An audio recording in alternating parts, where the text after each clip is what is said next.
call to order the regular meeting on February 12th, 2024 at 6:03 p.m. Next on the agenda is invocation. Commissioner Mendenhall, if you would. Go ahead, just would. Almighty gracious Heavenly Father, we give you thanks for this day. Lord, we know that you're in control of each and everything that goes on in our lives, and we say thank you for that. Father, we thank you for all the people that has joined us tonight for this meeting, and we take pride in our county here in Stokes County. As you well know, this is one of the most beautiful counties in the state of North Carolina, and the people we have here are such genuine, wonderful people, and we give you thanks for that.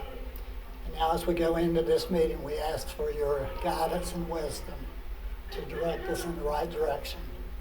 All of these things we ask in thy precious name. Amen. Amen. Please stand for the Pledge of Allegiance. Pledge allegiance to the flag of the United States of America and to the republic for which it stands, one nation, under God, indivisible, with liberty and justice for all. Can I get a motion to amend the agenda to remove the closed session that was originally scheduled when the agenda went out for public notification? Motion to amend. Second. All right. All in favor? Aye. Any further discussion? All opposed? All right. Passes unanimously. So at this time, we're going to provide recognition of the South Stokes men's basketball team, and I'll turn it over to the manager. So I think this kind of stemmed from all the commissioners seeing everything that the South Stokes men's basketball team had done and accomplished so far, but mainly for your recognition of the Frank Spencer Holiday Classic. We recognize that this is a great achievement, and it hasn't been done in a long time, and we appreciate all of your hard work and efforts on this. I think the commissioners will have some comments at the end, but I'll just go down the list and call you out if you don't mind coming up and maybe just standing around here somewhere if you can, along the wall there maybe, and we can take a picture at the end. Thank you. Corin Naday.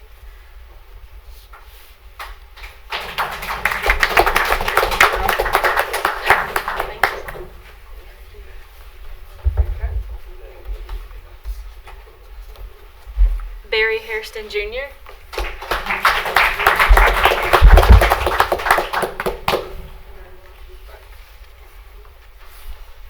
Ethan Tilley.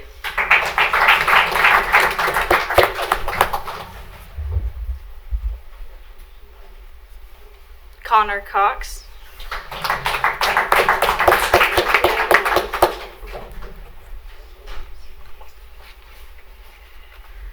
Isaiah Lash.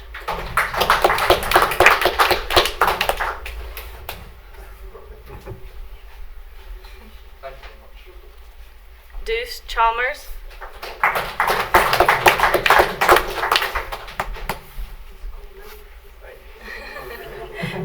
Jake Lozzie.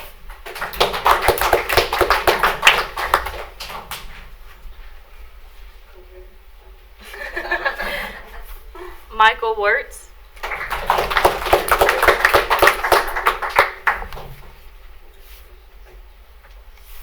Jordan Mickey.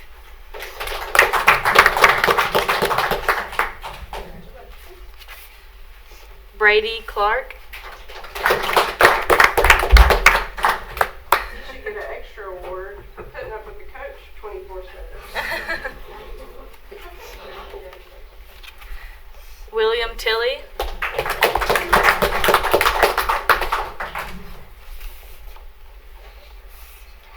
Amari Conrad.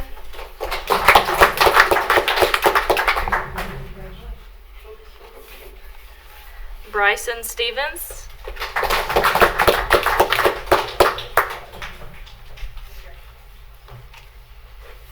Josiah Cleghorn.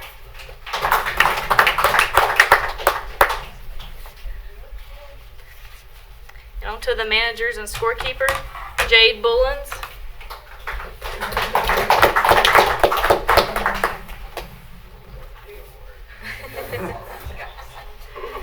Aaron Ramsey.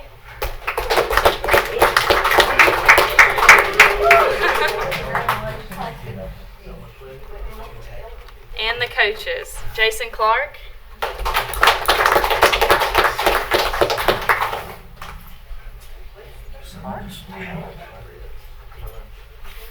Derek Ward.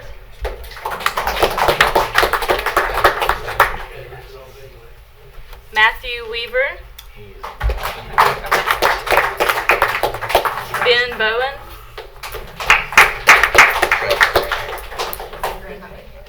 I'll just still say his name. Travis Brewer, and then Ja Anderson.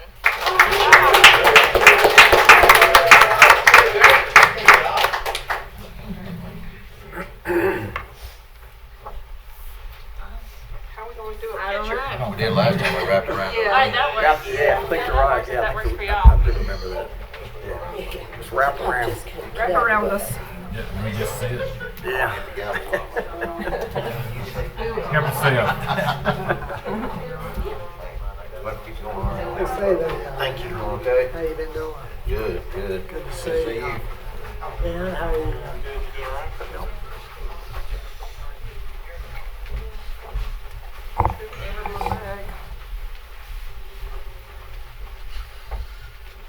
Is Joe your daddy? I thought so. Yes, ma'am. 1, 2, 3. 1, 2, 3. Thank you. Thank you all.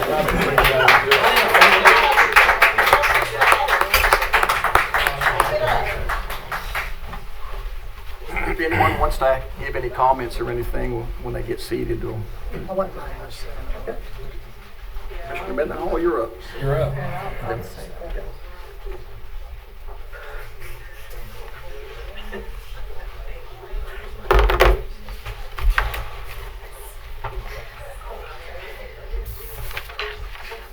If I could have everybody's attention for just a minute, I think some of the commissioners would like to make comments, and I told them I would start it off. Athletics was always a big part of my life.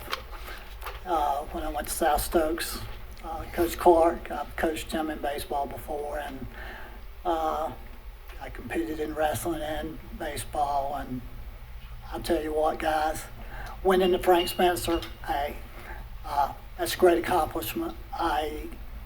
When you compete against 3A, 4A schools, I, as a wrestler, know how, when I was in South Stokes, it was the same way. You competed against 4As, 3As, you all put together. And y'all, what y'all did, the accomplishment of competition brings out the best to me in each and every kid. And I just want to say to all of y'all, this accomplishment is one of the best accomplishments you can ever have. Because winning in Spencer is not an easy task. I know the teams that are there, I know the coaches, I know most of the players, and for y'all to win that tournament says a lot about your team, your staff, everybody. And I just want to personally say congratulations to each and every one of you. Thank you all. Thank y'all. Good job, guys.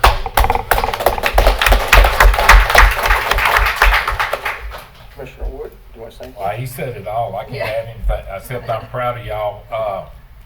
You'll never forget it, but you done it with class and heart. And I hear about the things you do off the court. So, thumbs up.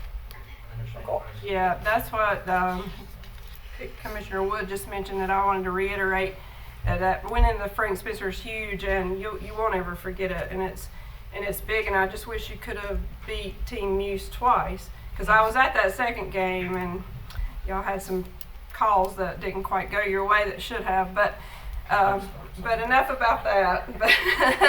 But the things that Coach Clark is instilling in you guys with on and off the court with giving back to your community and volunteering. And I know y'all go do things in the community, and that's huge, and it doesn't go unrecognized, and that's just as important as winning that Frank Spencer.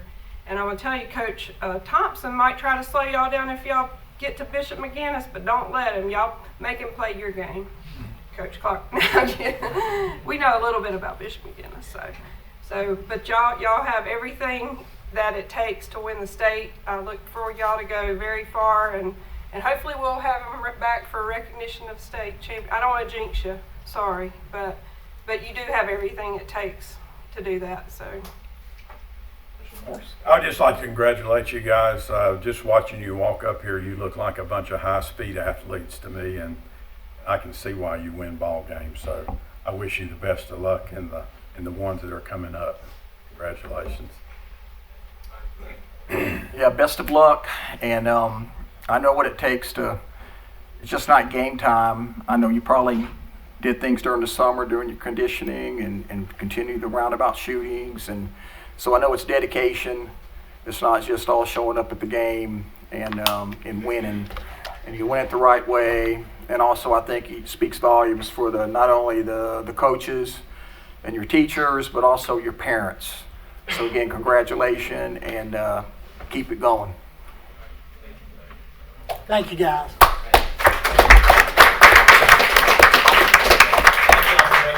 It means a lot to us. We really appreciate all y'all do. Thank you so much. And we hope Tell everybody how great we are. that is the plan. We'll be back. We'll be back. Thank you. y'all again. They are fast. Please. The JP's just as good. It's The JP's are not undefeated in streaming, conference too. but it's recording. Okay. Is that okay? Yeah. Okay. Just Because then we have a plan B Yeah. option, but it's going to take a few minutes to set up. So it's up to you. as undefeated Yeah. too in conference. It's recording. It just ain't much. Keep on going or you wanna? As long as y'all. With no choice. Well, I mean, there's a plan It's B. recording, correct? Yes, It'll sir. post later. Yes, sir. As long as y'all are good with that, because there was a plan B option, but it's going to take Tori a few minutes to set it up. So, I'd say let's keep it. okay. Post it later. I just wanted to check. Okay. All right. So we'll proceed on. Next is public comments. So we're going to open the floor for public comments at 6:15 p.m. Before we call the first person up, I just want to remind everybody that hopefully you read the what it takes for the rules and procedures. Each speaker should be allowed 4 minutes for public comments with the option to yield time to another speaker or add another minute depending on the number of speakers that have signed up. The main thing is we seem to have issues sometimes when people from King come up here and talk where they want their phones going off, and then when we ask them that their time is up and I give them a little bit more time, they want to stay. So hopefully everyone will be at least professional and courteous. We love to hear your opinions, we really do, but I think you need to do it in the right way. So first up is Brian Carrico.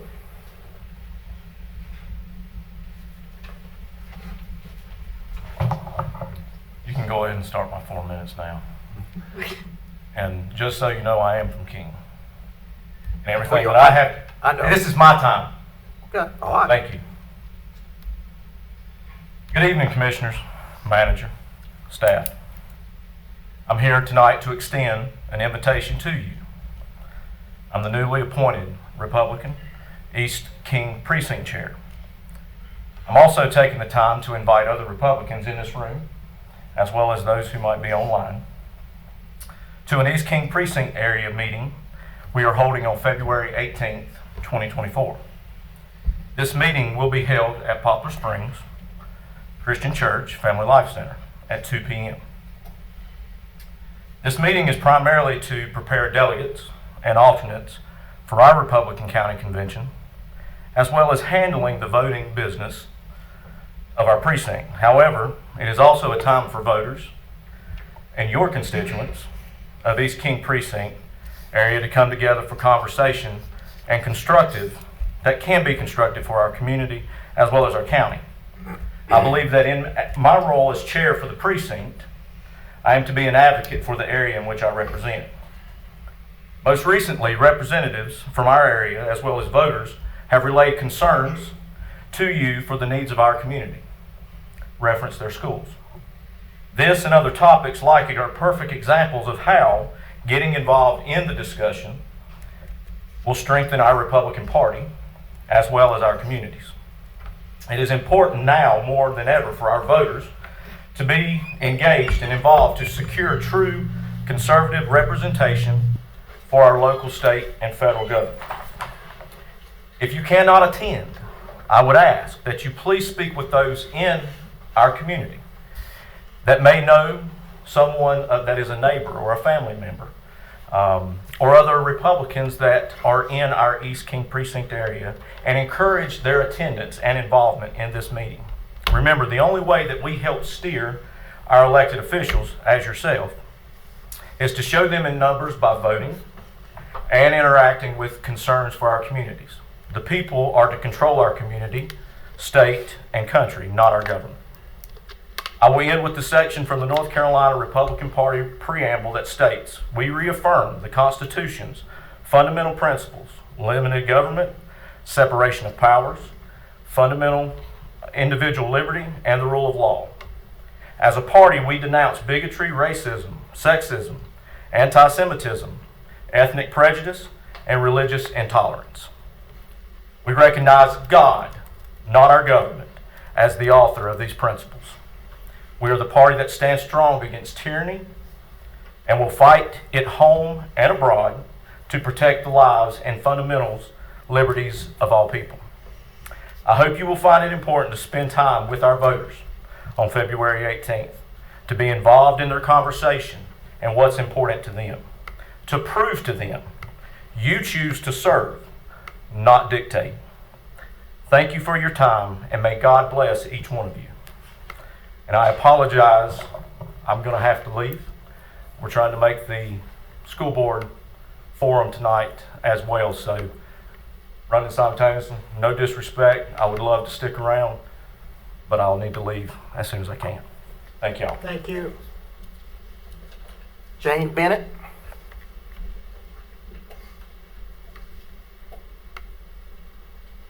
I would like to first thank you for recognizing the South Stokes basketball team. They're awesome. Good evening. I came to the January 8th Commissioners meeting asking for apologies from some members regarding their disrespectful behavior and comments during the December 28th meeting. One of the apologies I was speaking was from you, Mr. Chandler, to the citizens of King regarding statements you made saying that they do not pay for the 911 dispatch and animal control services provided by Stokes County. On January the 8th, I had not yet received some tax revenue information that I had requested from Richard Brim. I would like to thank Mr. Brim for providing that information to me so I can share it with you. I'm not going to go into the numbers verbally, but this information confirms that citizens of King pay Stokes County taxes just like every other Stokes County citizen. If anyone wants a copy of this information, I'm sure Mr. Brim would be glad to send it to you. Of course, this fact was never really in question. Mr. Chandler, you misrepresented this fact at the December 28th meeting when you pointed to the Mayor King and said, and I quote, "We don't charge you a penny," end quote. You were talking to every citizen of King as the mayor is our representative. You also stated during the January 8th meeting at the 44-minute mark that, quote, "We have a few people in the King area that they want to drive this county apart or whatever the reason is over money," end quote. You went on to give a scenario of police protection only being given to Fayetteville because Fayetteville is where the revenue comes from. I think that you were trying to say that these few people in the King area want all the money to go to the King area, not to the rest of the county. The problem with the statement is that is your opinion, just like it was your incorrect opinion that the citizens of King do not pay county taxes. As a commissioner, you should be dealing in facts, not opinions.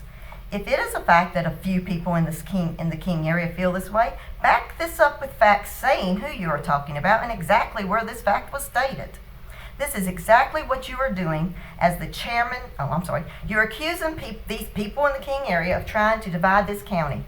This is exactly what you are doing as the chairman of this board. You are presenting your opinion as fact to divide the different areas of this county.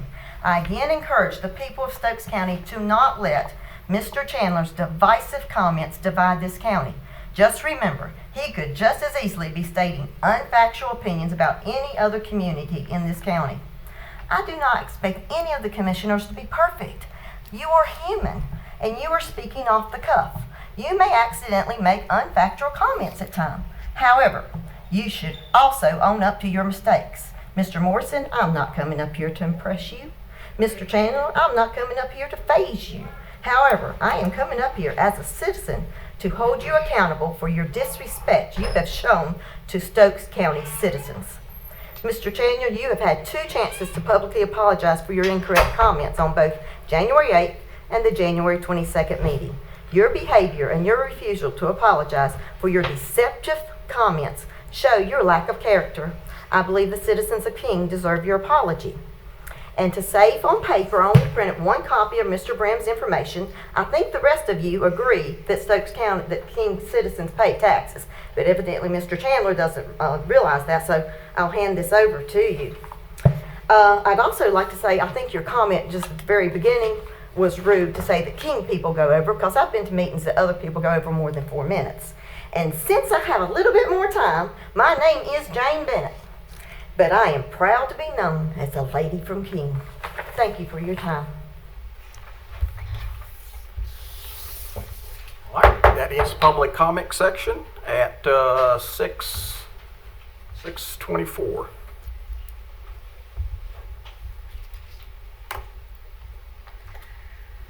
All right, next up is the comments from the board and the managers. The manager. So we'll start with Commissioner Mendenhall. Okay. Thank you, Mr. Chairman. Just want to say thank you to everybody that came tonight. I appreciate it. And for you to take your time to come out and be a part of our governmental process. As we all know, it's supposed to be about we the people and not just about us 5. And I will say this, to everybody that's watching this live stream, thank you. And don't have a whole lot more to say. I would just say this in closing, Mr. Chairman. Early voting starts Thursday, and I was principal of 3 schools, and I used to tell all my teachers, I will never ever say who you should vote for. I would ask you to get out and exercise your right to vote, though, because that is one of the greatest. See if I want to word it a certain way. That is one of your greatest freedoms that you have, is you get to go out and express your opinion of who you would like to see in the office by voting. And I told all my teachers that, and I would just say, hey, please get out and vote. You have that right, exercise that right. And to everybody that's watching online, I just encourage each of you to get out and exercise your right to vote on Thursday. Thank you, Mr. Chairman. That's all I have. Mr. Morris. Thank you, Mr. Chairman. I'd like to welcome everybody that's participating in our meeting tonight. We do appreciate that in your interest in our local government.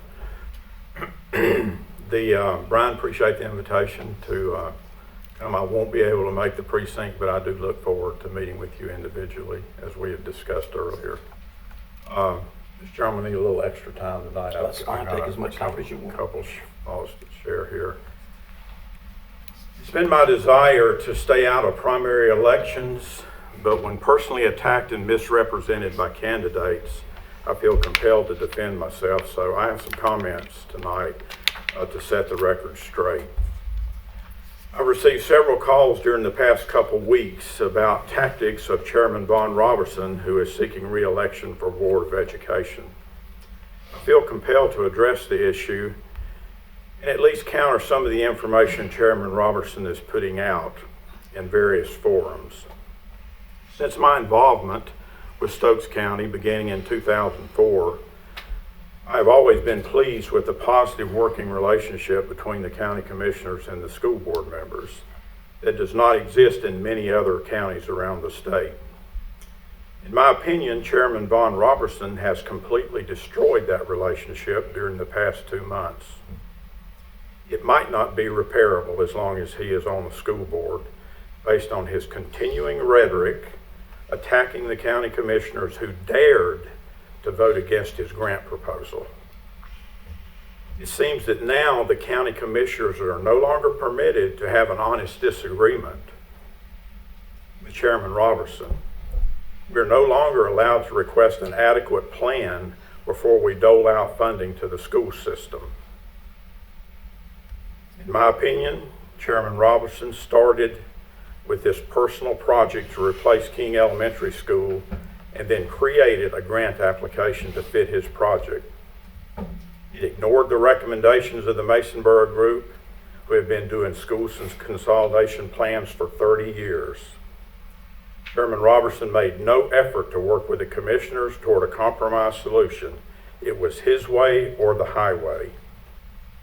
It is sad in the larger scheme of things, an issue like the grant application has been blown so far out of proportion by Chairman Robertson. This whole episode makes me question Chairman Robertson's real intentions and hidden political agenda associated with school consolidation. I find it interesting that Chairman Robertson decided to shove a grant application down the commissioners' throats a few weeks before early voting started in the upcoming primary election. In my opinion, this is probably not a coincidence. Now that the political season is fully underway, Chairman Robertson has been hitting all the public forums and throwing 3 commissioners under the bus because we didn't agree with his grant proposal.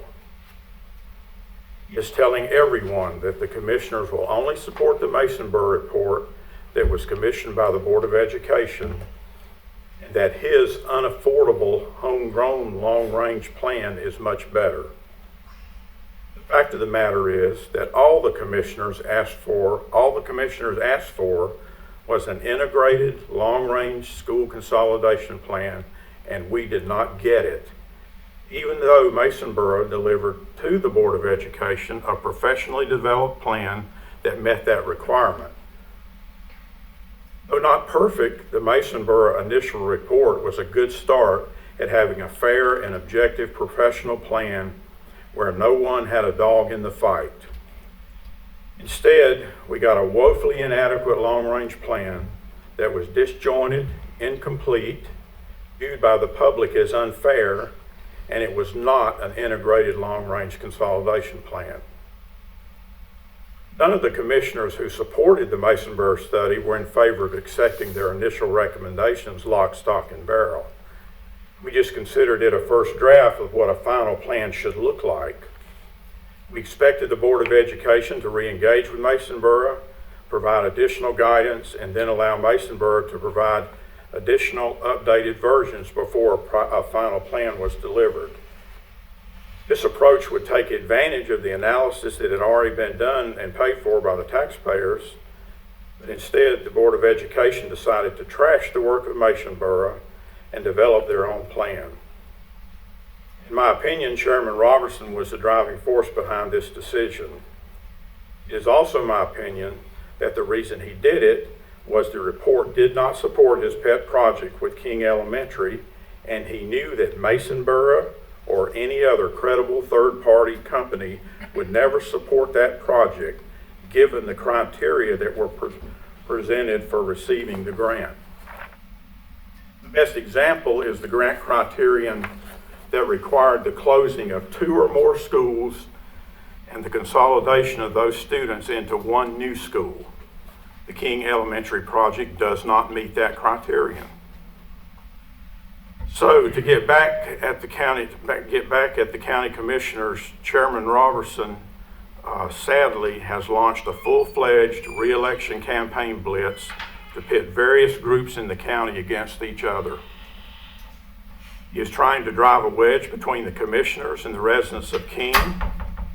He is trying to pit the north, south, and west school districts against each other. He is misrepresenting the Masonboro report with a homegrown map that he says reflects Masonboro's recommendations. And this map does not resemble anything contained in the Mason-Borough report. He has accused some of the county commissioners of having a hidden agenda for future use of the land that King Elementary sits on, which is ridiculous on its face. It appears that Chairman Robertson is willing to create all the chaos he thinks it will take to get himself reelected. Instead of working with the county commissioners, his electioneering tactics would indicate that he plans to coerce and threaten the commissioners on our next school budget and other issues instead of working with us toward joint resolutions. Results of the upcoming primary elections could have an enormous impact on the future success of Stokes County school system, either positive or negative. Let me briefly expand on a couple of comments I just made. He has made an accusation publicly that the reason I opposed the grant was because it was in King.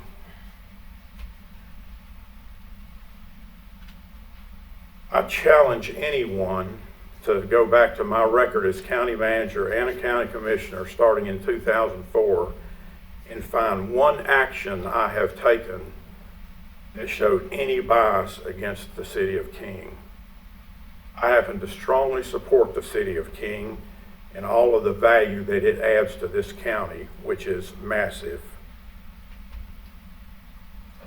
As I mentioned, he's got a homegrown map now that he is representing as Mason-Borough that does nothing of such. I'll show it to you. I got it off his social media. It's what it looks like. It's a scatter map. It shows the North School District practically wrapping itself around all the other ones, the other two. This is the Mason-Borough map. If you'll take the two of them and compare them, you'll see that there is no resemblance. Yet he doesn't have any problem going out and misrepresenting that and other things that are in the Mason-Borough report. And the third problem is just to be quite frank, his personal harassment of individuals in public forums and getting in the face of opponents that don't agree with him on whatever the issue happens to be. If you'd like a personal description of how that works, talk to this fella. He experienced it down in Walnut Cove at a commissioner meeting down there. And last of all, I've had a heck of a lot of calls this week about this email that was put out where Chairman Robertson made the motion as the chair, which is legal, I guess, but normally the chair doesn't make motions. They get them from other members. And took full credit for giving a giant pay bonus to all of the school employees. And that just happens to be a week before early voting starts. So I had a lot of people have a lot of problem with that, questioning the legality of it. And I said, I'm sure it's perfectly legal, but sound a whole lot like buying votes is what I've heard from the community. I just felt the need to set the record straight. Like I said, I'm a neutral member of the Republican Executive Committee, but I'm not allowing any candidate to go out and put out all this misinformation and not have it addressed. And on one separate subject, Marcia Marshall also has been putting some social media out accusing this board of trying to hide the Turning Point contract that we approved last week from the public. We put that contract on the agenda. We did approve it the same night and moved it to action because it was time sensitive. We put it on the agenda and I'll briefly explain the purpose of it. So I don't consider that hiding anything from the public, just for the record. That's all I have, Mr. Chairman. Thank you, Commissioner Wood. I'd like to welcome everybody. I guess I'm boring. That's not a bad thing. But Commissioner Mendenhall, I totally agree with you that y'all get out and vote. There's thousands of people that have died to give us that right. And when you don't vote, keep your mouth shut. Don't even go to Facebook. And that's all I got to say. Commissioner Cox. Thank you. Yep, I'd like to welcome everybody here tonight, and good to see Robin here to give us a report on Hanging Rock, and to welcome our new Cooperative Extension Director and everybody that's here. We appreciate the public comments, and hopefully I can be at that. That's not my precinct. I'm Mizba, but probably just as close to Poplar Springs, so I will try to make that meeting. And like you said, the forum is going on tonight. That's being live streamed on the Chamber's Facebook page, I think. And the Board of Education candidates are tonight, and tomorrow night is the Commissioners candidates. So that's a good way to get some of your questions answered for those watching online and those who might want to know more information about the candidates and who's running. Just go back and you should be able to watch those if you can't make the tomorrow night's Commissioner one and tonight. Well, it's already going on, but you can tune in and catch those, I think, on Facebook. So encourage everybody to get out and vote this time.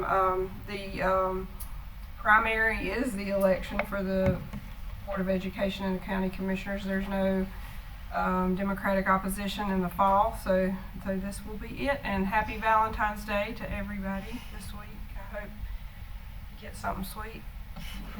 I'll end it on a good note.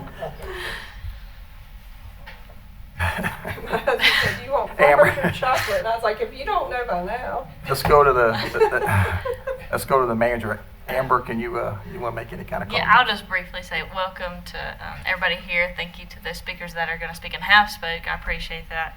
And welcome to Matt. I can barely say Matt Linhart, our new Cooperative Extension Director for Stokes County. I know he's going to share a few words with us here in a second, but wanted to welcome him to Stokes County and just say we're glad to have him aboard.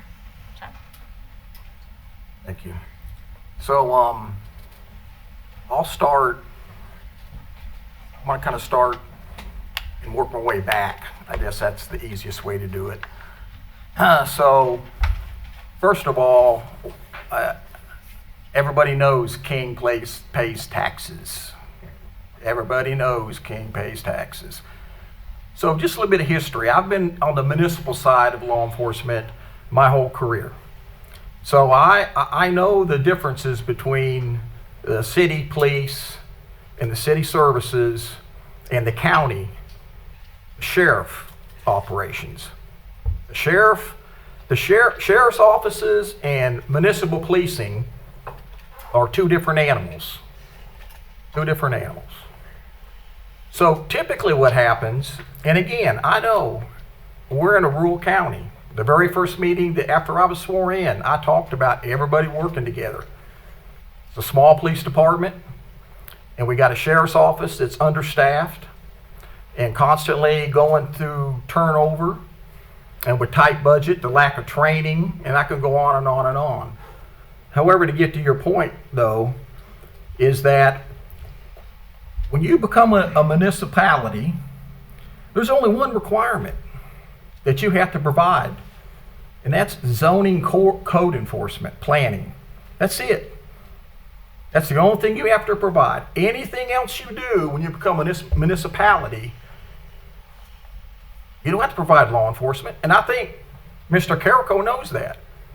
Because I retired in 2015, and if I remember right, if I got my date right now, because you're taking me, talk a little bit off the cuff, but I think it was in 2015, I saw there was a lot of talk and there was a lot of stuff in the newspaper. You were trying to get rid of the King Police Department.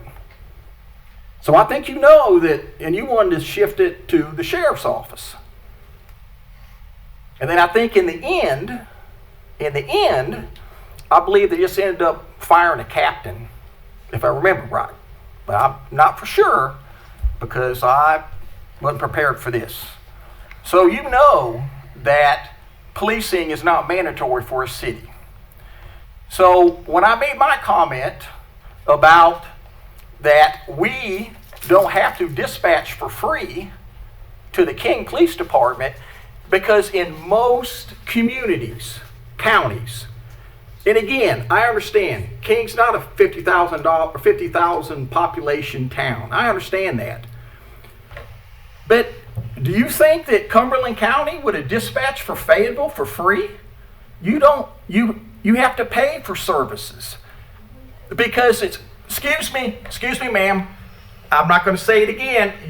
You're acting out of control just like you did last time. I'm not going to tolerate it. You got the talk. Mr. Carrico got the talk. I'm talking now. So this information, and I guess maybe I'd like just to throw this out here too, because King's kind of unique. The municipality is in 2 counties. Forsyth, am I right? Am I right about that? Is it okay to speak up? Pardon me? Is it okay to speak up? No. You can shake your head Just yes ask or a no. You can shake your head yes or no. It is in 2 counties, that is correct. Thank you. So I'm just wondering, and I'll get an answer to that from our 911 director. I wonder when King Fire and King Police responds into Forsyth, I wonder if they flip over to the Forsyth County Sheriff's Office dispatch and they use their services. I'm just curious about that. And when I talk about service, the more radio traffic that we have, it ties up. You get busies sometimes. And so you have to have more dispatchers on duty because you got different channels. That's why as police departments get bigger or they get busier, they feel like they need to contribute a little bit to the county, to the 911 center, to give them the appropriate manpower. It shouldn't be mandated upon all the county residents to provide extra dispatch to the King Police. Now, don't misinterpret this. I'm not saying that we don't support the King Police Department, nor the King Fire Department. We do, because we have to work together. So now, let me change gears and set up the back history on this. So, sometime in August, I get a call from the chair of the school board wanting to know if I'll come to King Elementary and meet Dr. Rice and I think it's Mr. Goins, the maintenance supervisor or the department head of it, as well as the principal for King. So I said, sure. So I got over there and they gave me a tour. And that tour was horrible. I'm not talking about being there or doing. I'm talking about the conditions of the school. Just basic stuff even. And then they go on and they explain all the flooding that goes on in that school. And then we go into the cellar area to where the boiler is and all the wires hanging down, and I mean I could go on and on and on. It was a horrible. I would not send my children to that school.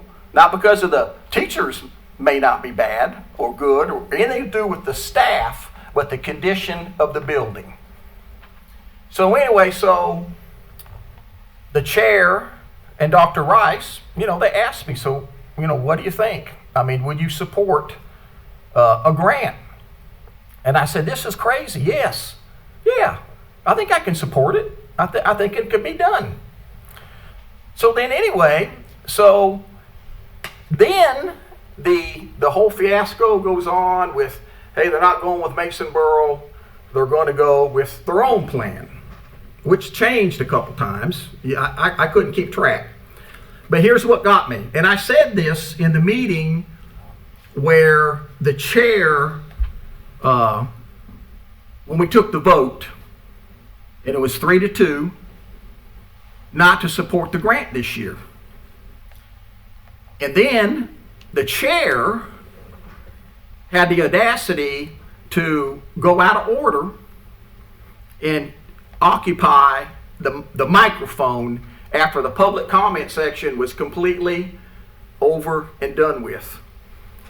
I tried to gavel him down, and he sits right there and he wants to talk.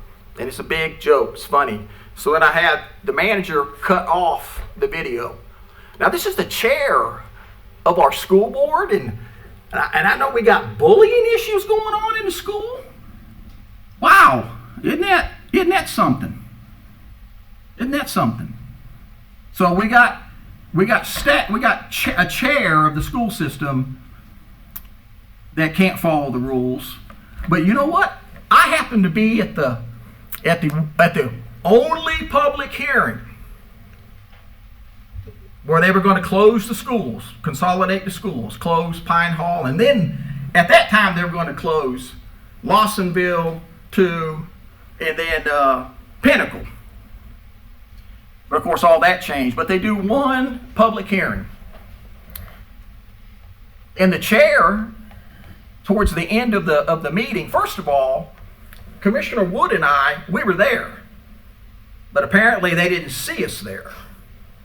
So then they had to say a few things about the lack of interest from the Board of Commissioners. Luckily, we didn't even have to stand up and say anything because there were several people there that stood up for us and hollered, said they're here, and said our names. So then, as the meeting goes on, and the chair was trying to wrap things up, because I'm sure that long night, so he wanted to wrap it down. So anyway, so some people in the stands, in the bleachers, they started making comments from the bleachers. And he was very quick to gravel them down. But it didn't work because more and more people spoke up. So guess what he did? Because see, there was a deputy sheriff. He had a deputy sheriff working there. He told the deputy, head to the bleachers. And of course, at that time, then of course, everyone got quiet. So I find it kind of ironic that it's always, one side and not another. So when after the meeting, and of course after they had rejected the Masonsboro plan, and they come up with doing the closing Pine Hall and closing Lawsonville and then Pinnacle. Of course, they changed the Pinnacle thing because that was a little bit too much, I guess, political-wise, too much. So then, when the question is asked of the chair, so Chair, Mr. Chairman, so even if we would approve the grant, this is before we voted no, if we approve the grant, what is your plan? And he says, well, if we don't get the grant, then everything, the King Elementary will just stay just like it is for another 8, 9, 10 years until we can, pay down some debt and build a new school. So then the bell went off. So it wasn't really all about that all of a sudden the conditions of that school was so bad for safety reasons that they had to get those kids out of there. All that was a ploy to get the votes to be able to apply for the grant. And at that point in time, I thought, you know what? It's not much of a safety issue if you're still willing to wait 8 or 9 years and not move those kids out of that school and stays there. So he made my mind was made up based on that statement. So you're correct. I did vote no, but that was the reason why. Has nothing to do with King. The residents of King never came up until the chairperson started talking about King. It's caused pure division in this county.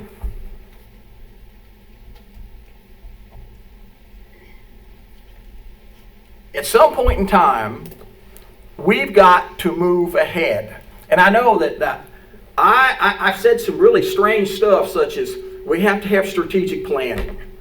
We can't just we just can't in October say, well, you know what? Yeah, we'll find $2.1 million and we'll let you apply for that grant. And then we just move on. We got other needs in the county as well. We give the school system right off the top half of our ad valorem taxes. Half. When Keith and I came on this board, and you can go back and watch the initial interviews, because the first thing we wanted to do is we wanted to listen to all the department heads to come in front of us and tell us where they were at operationally and where they needed to be, and also is what Commissioner Morris would say, you know, what keeps you up in the middle of the night thinking about that we need to know about. And it was astounding. The lack of equipment, the lack of training, the lack of professional development.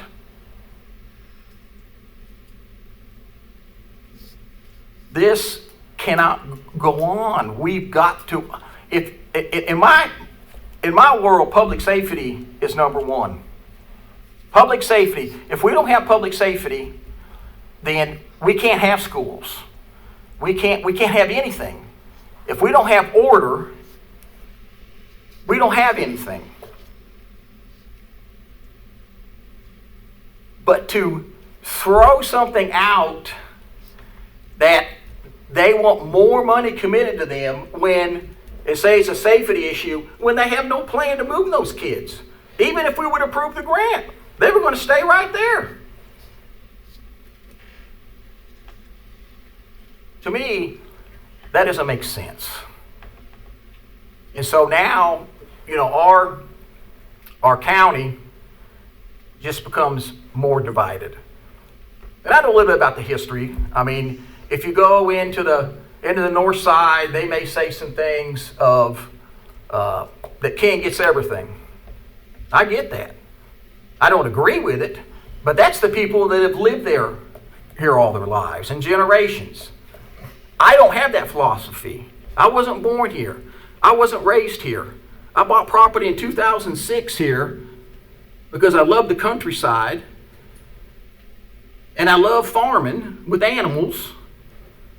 I voluntarily moved here, wanted to come here. Never wanted to be a politician. But I did become a politician because I asked for some basic things from this board. Commissioner Cox was here, Commissioner Mendenhall was here, and Commissioner Morse was here. I filed a public records request. Didn't get no response at all. None. So then I send emails out to all the boards of commissioners. I don't think I had Commissioner Mendenhall's email address at that time.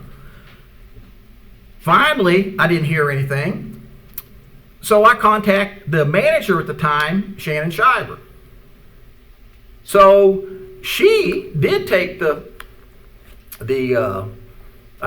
initiative to respond back to me and say, hey, I'd like to help you, but the department that you're asking the public records request, the economic development department director doesn't report to the manager, reports to the board of commissioners. Okay, thank you. So then a week later, there's a board meeting. So I come up here just like y'all did. I signed my little thing right here. I went up there and said, you know, there's a state statute for public records request. And then finally, what it was is, well, we don't have any records. We don't do reports. And I said, okay, that's good. You don't have to create a report. If you don't have a report under public records request, you don't have to make something up and print it and send it. But for goodness sakes, why couldn't somebody have just told me that they don't do reports? So then I dig a little bit further. You just won't believe it.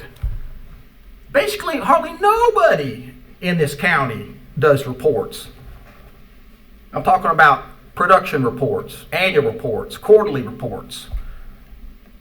Nobody except EMS. I think that was the only one that was doing reports. Tax office. Yeah, the tax office. Yeah, Richard does a good job. Registered deeds. And where? Registered deeds. Oh yeah. Brandon's always. Yeah. Everybody else. And then I find out we don't do performance evaluations. Now, I don't know what work that you do, although maybe just in self-employed, is you get evaluated. There's you have performance evaluations. They don't even do performance evaluations. And then we go into issues.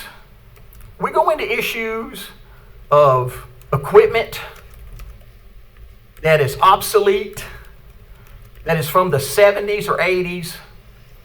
We go into situations where we have to, for our law enforcement personnel, the sheriff's office, they're scrounging around trying to, we have to get a grant for bulletproof vest, up-to-date bulletproof vest now, weapons, duty weapons. The computer equipment is so outdated that what they have to do is they got to find a hotspot somewhere where they type their reports on a Word document and then it goes in. We don't have AVL, so we can track our law enforcement officers. And I would think of all places a rural sheriff's office would want to know if a deputy was in trouble by knowing where their location was. Our fire. We have volunteer fire department. They're great guys and gals. But here's an issue that's been going on for several years. Is it during the week, Monday through Friday, when the alarm sounds and they need to dispatch fire department somewhere, they have to go through umpteen stations just to get enough people to respond. Because guess what? And this is a stat that comes from the county association, 80% of the people that live in Stokes County, they don't work in Stokes County. They work somewhere else. So obviously, they're not leaving their jobs coming from another city to get in here to the station and get on a truck and go somewhere. So to me, that's not a small issue. That is a major issue as well. So, and I could go on and on and on about how Stokes County is so far behind in everything. The one thing that they do have going for them is at least the people that work here, they're courteous and they try. And it even starts at the top. Our department directors. When I first came here to do my paperwork, I go into an office. They're including the county manager's office, and it's still that way today. They're punching stuff into a computer. They're trying to catch up from last week or last month, instead of making sure that we're thinking ahead and having a plan of what we need to do to move this county ahead. The citizens of Stokes County, they do ask for a lot of services. Then we had an IT department. And the people in the IT department were great. I never heard any complaints on the people. If they needed somebody, they would come out at night, on the weekends, and on and on and on. Well, but the problem is that the network, the technology was so patched in behind the times that it wasn't efficient. And that's safety concerns for our public safety people too. Including the 911 center that gives out a lot of the information to our firefighters and to the law enforcement.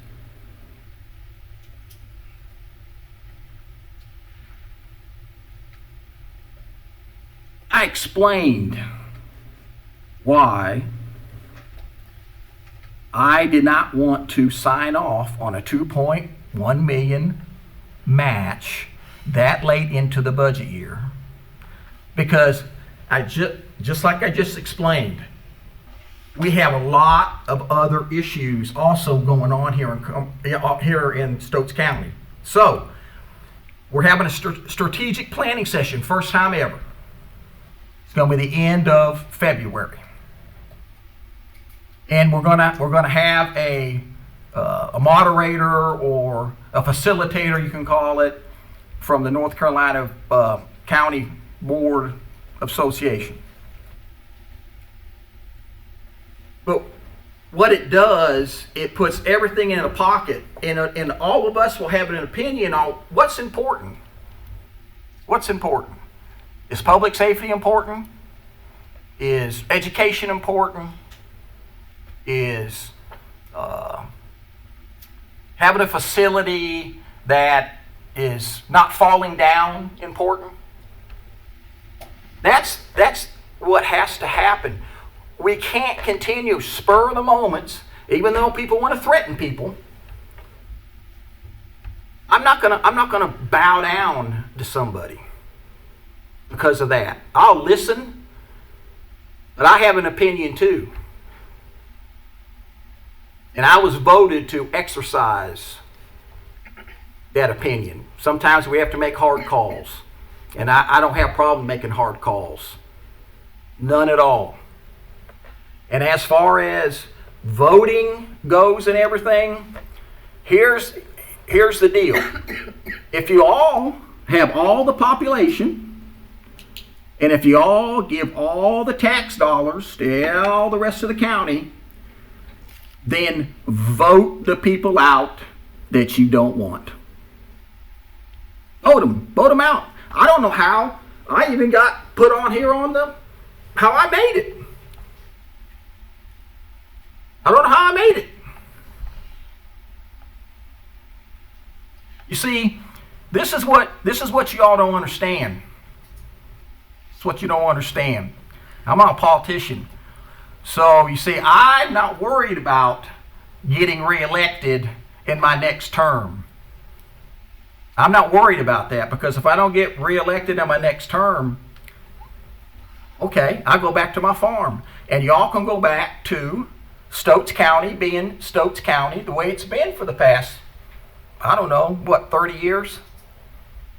Find some people that, and then, see, you know what the crazy thing is that my original comment section, I was going into some stuff. So maybe I'll just jump to it just briefly here. Maybe, and I'm glad you stuck around to hear this. So, part of planning, especially strategic planning, it also looks at history. So we already know that Pine Hall has been ordered by the school board to be closed at the end of this year. So I haven't heard anything from the school board if what they plan on doing with that school. I can't really get an answer on that. But you see, they hold the cards because they can keep it and maybe turn it into a board of education, or training facility for other teachers or something like that. Or they can give it back to the Board of Commissioners to do what? To sell it, give it away, to do whatever. So I wanted to go and I wanted to look at what was done with Francisco School. And I believe that was back in the 2015. It was a busy year in Stokes County, 2015 too. They closed the school. So I pulled all the public records when it dealt with the meetings, the minutes of the meetings and stuff. So I guess just to kind of set things up here. So on the Board of Commissioners then, we had Chairman Walker. I think he was from King, wasn't he? We had Vice Chair Langford, we had Commissioner Booth, and we had Commissioner Mendenhall. Yes, I came on that. Right, yeah, right. And then on the school board, I know we had Commissioner Cox that regarding the closure. It had already been closed a long time when that happened. Because Mr. Mendenhall was with the school system when we closed it. Right, but no, You talking about in regards to what to do with the school? Yes, Okay, yes, yeah, gotcha. yeah, I got you. yeah, yeah. Okay. So the school, and let me say this while I'm talking on the school, and I'll show you the difference between when they closed Francisco School and how they closed these schools. So Commissioner Cox was the chair of the school board. You're going to make me have nightmares tonight, but go ahead. Go ahead. So Let me relive it. So, I think the board did something a little different. What they did is they held the public hearing at Francisco on a Sunday. Wow, imagine that, Sunday where people aren't working and people can come. So then what the current school board did, they held it at South Stokes High School, I think 6 o'clock, I think was the time that we had to be there, and when they did it to do their one public hearing. And from what I understand and talking to some people that went to that meeting, it was packed. It was packed. But here's something else that is different too.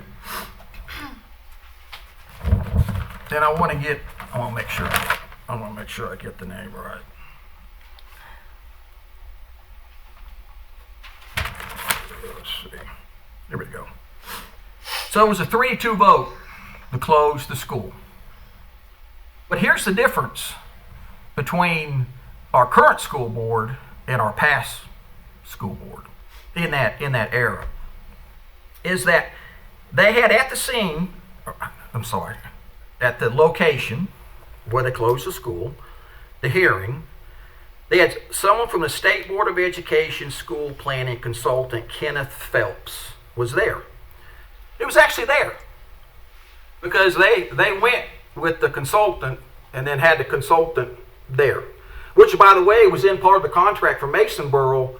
They offered even to help do the PR work, which, of course, they didn't need the PR work. The chair didn't, because they already knew that they weren't going to go with the Masonboro plan. But he was there, and he was called upon, and he agreed with the closure, and he listed several different things of why it needed to be closed. And then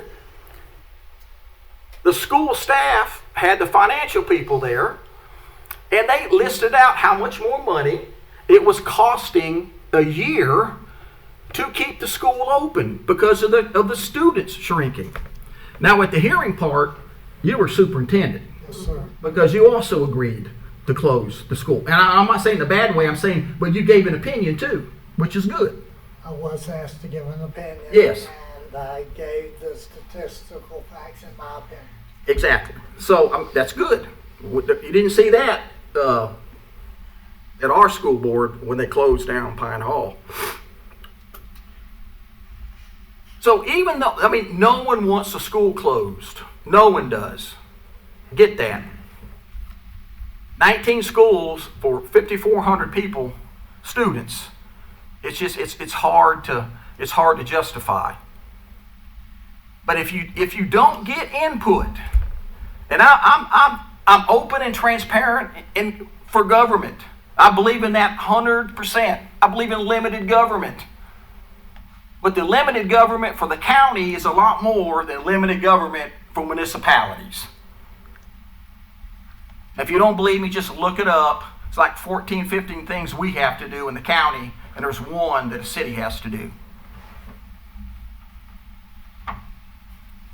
We've got to be able to listen to people.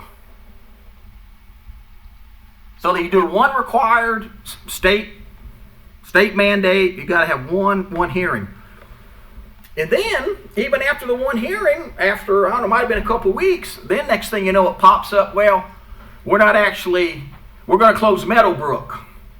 We're going to see Meadowbrook out to Lawsonville. And so technically, we're not closing Meadowbrook because you transfer, I guess, the name of the number of the school or something. that goes to Lawsonville, so you're not technically closing Meadowbrook. And the reason they did that, in my opinion, is because this way they didn't have to do another public hearing. Because if they would have changed the closing of the schools, they would have had to have done another public hearing. And they didn't want that.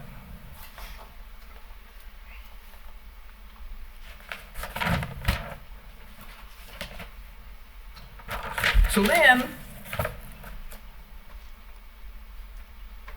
our communities of Northwest Stokes, they became very engaged after the school was given back to the county. And as they went through the process of trying to, to find a way to support the building and trying to find a way to keep the ball fields open. In their words, they put our communities of Northwest Stokes wanted to make the campus a center for economic development, recreation, community events, and continuing recreation. From all the meetings and everything that I read, the words, the board at that time, which Commissioner Mendenhall was on at that point, was very receptive and tried to make it happen. They gave them 16 months to make it happen. And the bottom line was our communities just couldn't come up with the final. Now, they created a nonprofit, a 501c, and they put a lot of effort. It was very valiant, but at the end of the day, they couldn't assume the operational expenses to make that school work. So anyway, so they respectfully declined the transfer of the property due to high costs associated with repurposing the school. So apparently, I was kind of reading between the different things. There was a little bit of controversy that was kind of going on between our communities and the board. So here's something interesting. So this is from Vice Chair Langford, kind of like given, it was on the comment section like we're in right now. This is interesting. So I'm quoting, I took verbatim what was on the minutes. And I got the book right here. I can double check if someone wants to see it. So Vice Chair Langford said that he felt like he had to address this. I was singled out by a person from the community that I have a closed mind. He says, I serve 47,000 people. Now, so that tells you something too. So from 2016 until right now, we're not at 47,000. We're about 44.5. So losing population. I serve 47,000 people in Stokes County. I want to be fair to each one of those people in Stokes County.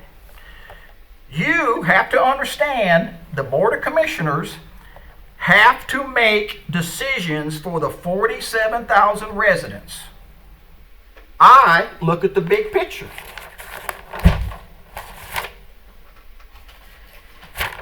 And then I know y'all, I'm trying to wrap this up real quick. I know that there was still bickering going back and forth from the board members and back and forth and back and forth. But the point is, so even back then, no matter the decisions that you make, it's really about who you're ticking off and what they're trying to get for their little entity. And so you make a big scene. But when I was reading that, I thought, wow, man, that sounds familiar. And it was a lot of stuff was going back and forth. But the one new thing that the chair, I think, in my opinion, came up with was that he was able to tag it to, this is the king issue. Because when you get the mayor and they start getting getting commissioners to come and do public comments. I've been in government 35 years, and even with disagreements with county governments and everything, I never saw any of our council people or our mayor going to a public comment at the Cumberland County Board of Commissioners and saying the things that they said. It's all about hype. It's all about get everything hyped up. And in conclusion, I want to finish it off with some more stuff that some of the stuff might have come out of King too.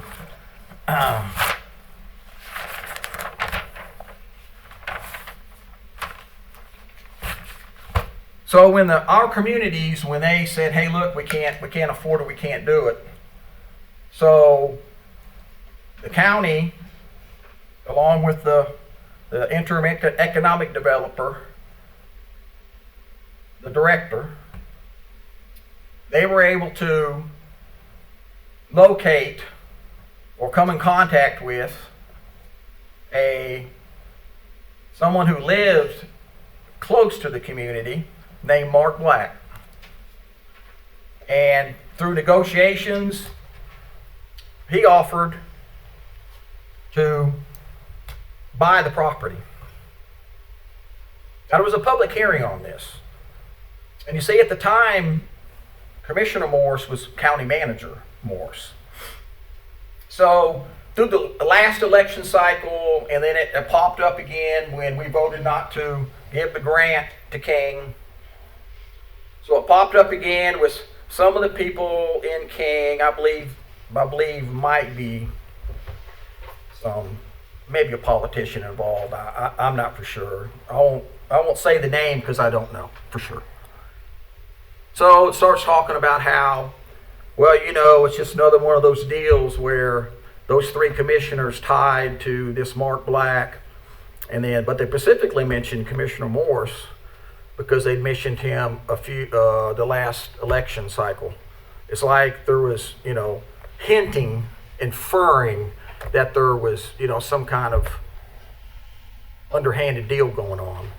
And I also want to add too that our current county attorney, Ty, he was county attorney then. I saw the contract that was drawn up. But let me tell you what the deal was. And that's all public record. Because a lot of people were saying too, "Oh, Lord, I'd have bought that property. They should have put it out." Well, first of all, there was a special meeting. And everybody, all the players were there. There were people that came and gave comments, but every single person that gave comments, even the ones from our communities of Northwest Stokes, they didn't trash the agreement. They supported the agreement because they were briefed about it, and they thought it would be a good thing. So what the deal was is that Mark Black, through his company, would take control and give $44,600. And he would take the property as is, and I'm going through a lot of stuff real quick. There's other stuff that leads up to it, but I just want to hit the facts. So, going on the 2015 facility evaluation report on buildings and also the other like the playground equipment. Also, there was a fuel tank that was taken out of the ground. So he takes it as is, and there was an on-site physical inspection by the engineer working for the company.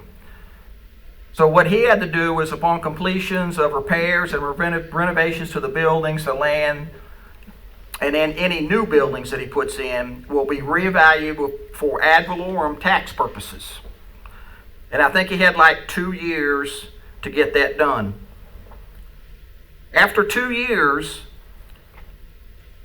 if the company hires at least 5 workers and pays them a fair wage, a basic fair wage, I think it was worded a little bit different, but basically that's what it was. And he had to spend a minimum of at least $300,000 in addition to the salaries in improvements. And again, it's all improvements and repairs must be completed within 2 years. He had to create a minimum of at least 5 full-time jobs on the property. Jobs shall exist and continue for a minimum of 4 consecutive quarters within 5 years. The company shall provide the county with copies of all monthly and or quarterly tax and wage statements. To which he did. Because I found in the minutes where he would come back and give quarterly reports. And then he met the expectations of that contract. And then the $44,600 was waived. But he put in over $400,000 for the company. So to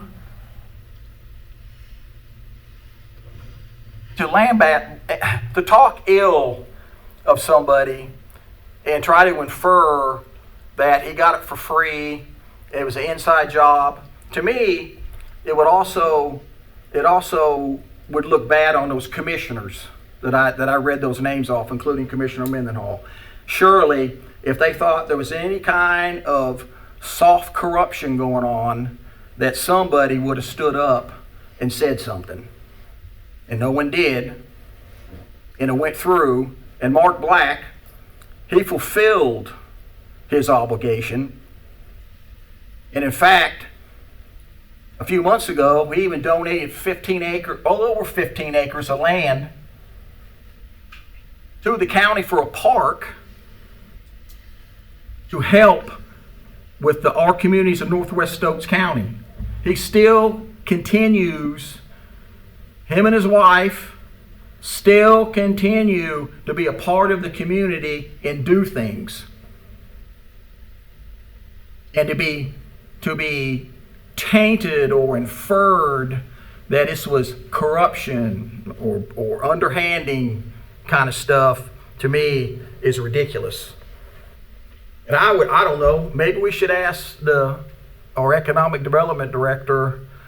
I don't know. I guess if it's such a good deal and everything, maybe we should buy it back for $400,000 or $500,000. Think so?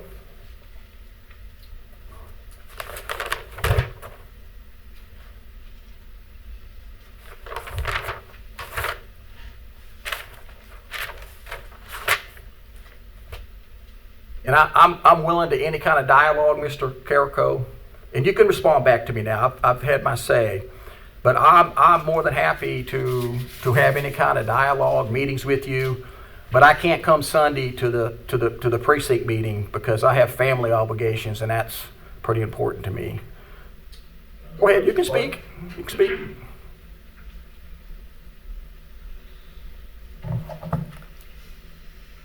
There's been several things that have been said, specifically, Mr. Chandler, that is incorrect, that you have showed up with to make a case without proper information. And a lot of this is probably either hearsay or secondhand information you received or looked for. Let's start with the first thing. It was in 2012 when the discussions between police dissolvement in the city of King and contracting with the county for sheriff negotiations. So it wasn't 2015. Okay, but it happened, right? It did happen. Let me tell you, I was there. Okay. And you wasn't.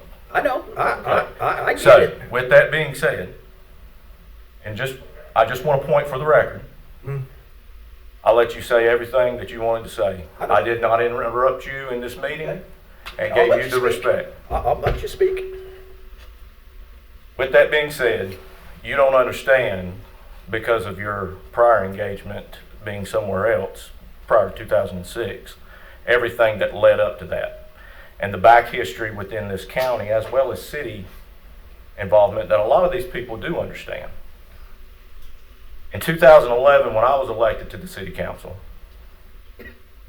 one of the things that was brought to my attention in my area of the city and the county was something that repetitively got brought up in topic, which was the amount of money we were spending for law enforcement protection in the city of King. That's a topic that was being talked about when I was a small child, raised into adulthood, and then when I went into local government. I think Commissioner Morris was the manager at that time when we first started negotiations. We held meetings amongst our council as well as with the county, and even had quarterly meetings with the League of Governments and discussed these issues. The only thing that I would say to you and what you had to say is that when it comes to tax dollars and services, you're right. There is way more things a county level government body has to give to the people versus a municipality. However, the city of King takes a lot of those and gives double service to its residents that they don't have to do.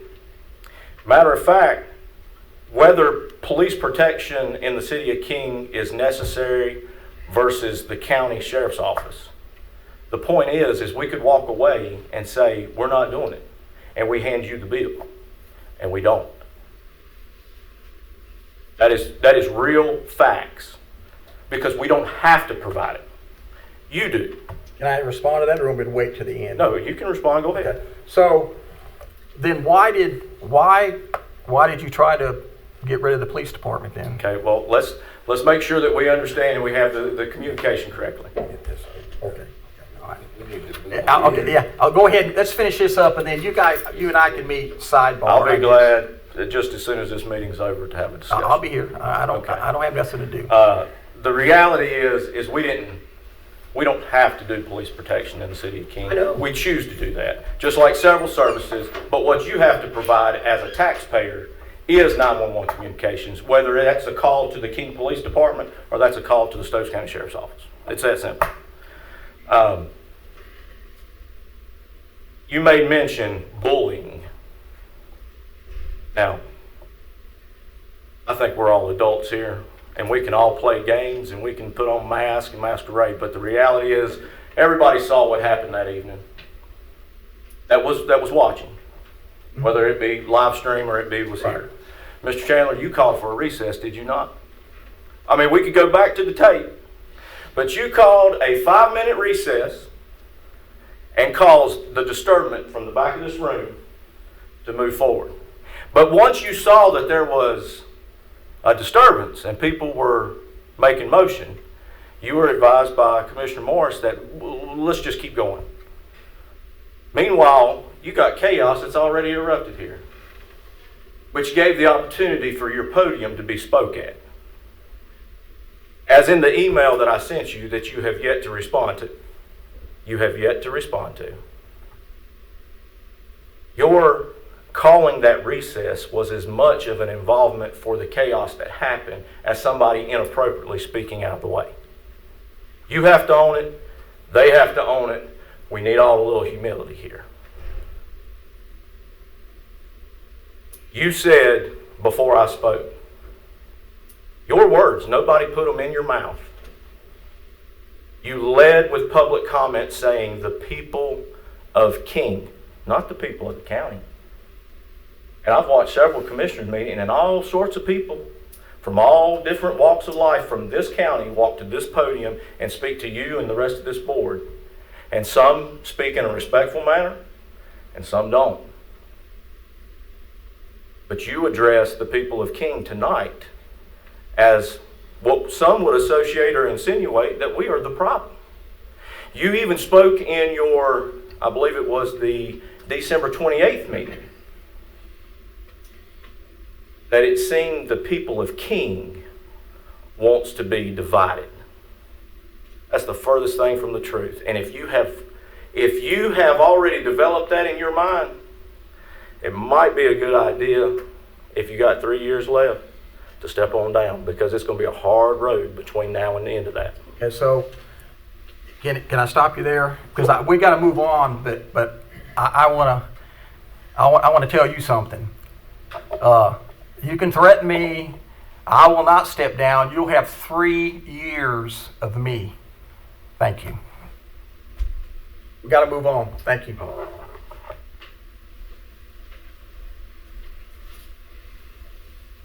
You need to take a break or anything? I'm You ready? All right, we're gonna move on. Go out if we need to, and come right back. Okay, all right, Keep it going. all right. So now I gotta read the conflict of interest. Before moving further, does any board member have a conflict of interest with any of the items on the agenda for tonight, or one that could be perceived as a conflict of interest? Nope, I'm not seeing any conflict. All right, can I get a motion to approve the consent agenda? Motion to approve. Second. All in favor? Aye. All against? Opposed? There is none. Motion carries unanimously.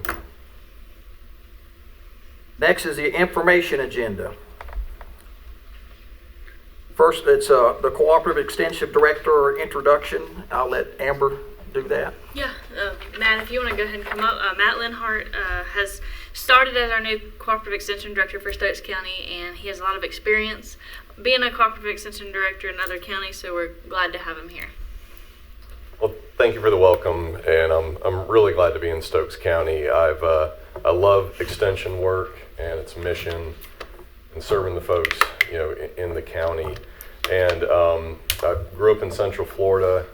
I went to Clemson and got my horticulture degree there, so I'm a horticulturalist. So not only will I be serving as the county extension director, I'll also be the consumer horticulturalist here as well. I spent, just fast forwarding through a few things. I started my extension career with the University of Florida Extension, and then I came up to NC State Cooperative Extension 2016, where I was in Iredell County and then lived in Statesville. And then I most recently was in Brunswick County, down by the beach, and then got married in November, and the girl I'd been dating, she lives in Winston-Salem, so Here you are. Here we are, and believe it or not, she's got family in Stokes County, and she was born in Hickory, and but we've just got more family and friends up here, and I miss the Piedmont. Living in Statesville, I like the feel of Stokes County. It's more of a smaller community, and so I'm just thrilled to be here. So we're gonna do all we can to keep Extension's mission going. And just a quick plug about our Farmer Appreciation Dinner. I don't know if y'all go to that, but it's in South Stokes. And bear with me, I've been here a week and a half now, but I'm trying to get to know everyone. We've already been some good agritourism meetings, actually. So I know there's going to be a farm tour coming up, and some other exciting things going on. But I invited our extension dean, Dr. Rich Bonanno. I don't know if you've heard his name before, but he's a great guy. And he's going to come to the dinner along with my district extension director, Tyrone Fisher, and Commissioner of Agriculture Steve Troxler is going to be there as well speaking. So I hear there's a lot of people that come to this event. We're going to be helping them out with it, working it the whole time. But I hope some of y'all can come. I believe it's April 4th in South. Farmers Appreciation. Sir, yes, Farmer Appreciation Dinner. Sounds right. We hosted it at North Stokes when I was principal for 7 years. We hosted it 5 of myself. Great. So. Anyways, I just wanted to say thank you for your support for Extension as well. Thank you. Thank you for being in Stokes County. Welcome. Thank you. Appreciate it. Thank Yes, you sir. very much. And ma'am. Thank you. Thank We you. always have commissioner meetings like this. So Hope so. So I don't want to be let down next time. All right. Thank you. All right, next up is the Hanging Rock State Park Report. Hi, everybody. Hey, Robin. Thanks for letting me come and talk to you, and thanks to the Madam County Manager for putting me on the agenda. I appreciate it. And I'm here to bring you positivity and good stuff. And all of this, I want when you're listening to this, I want you to keep this in your mind for your strategic planning stuff, so keep that back there. We'll do it. And here's a hard copy of my notes and the photo presentation. But I put some photos to it just to make it more fun. So, since y'all brought up King, can I tell you what the biggest city in Stokes County is? It's Hanging Rock. On any Saturday, there could be 10,000 people in the park. And so, here was a day I wish I'd been at work. But Richard Childress evidently has a cowboy team. Yes, and they were at Hanging Rock, so I thought that was pretty cool. And they went to John Brown. Yes, they did a little tour of Stokes County. So our visitation, in addition to cowboys and Bigfoot, everybody in the whole world has been here in the last year. 904,880 people. That's a record. So it's 4% over last year. And if y'all recall, 2021 was 900,702, which was the record then. And we just beat our own record. So pretty exciting stuff. You could literally see anyone at Hanging Rock. But we're the 9th most visited park behind Eno River, Pilot, Fort Macon, Carolina Beach, Fort Fisher, Carr Lake, Falls Lake, and Jordan Lake. Jordan Lake was number 1. They went over 2 million.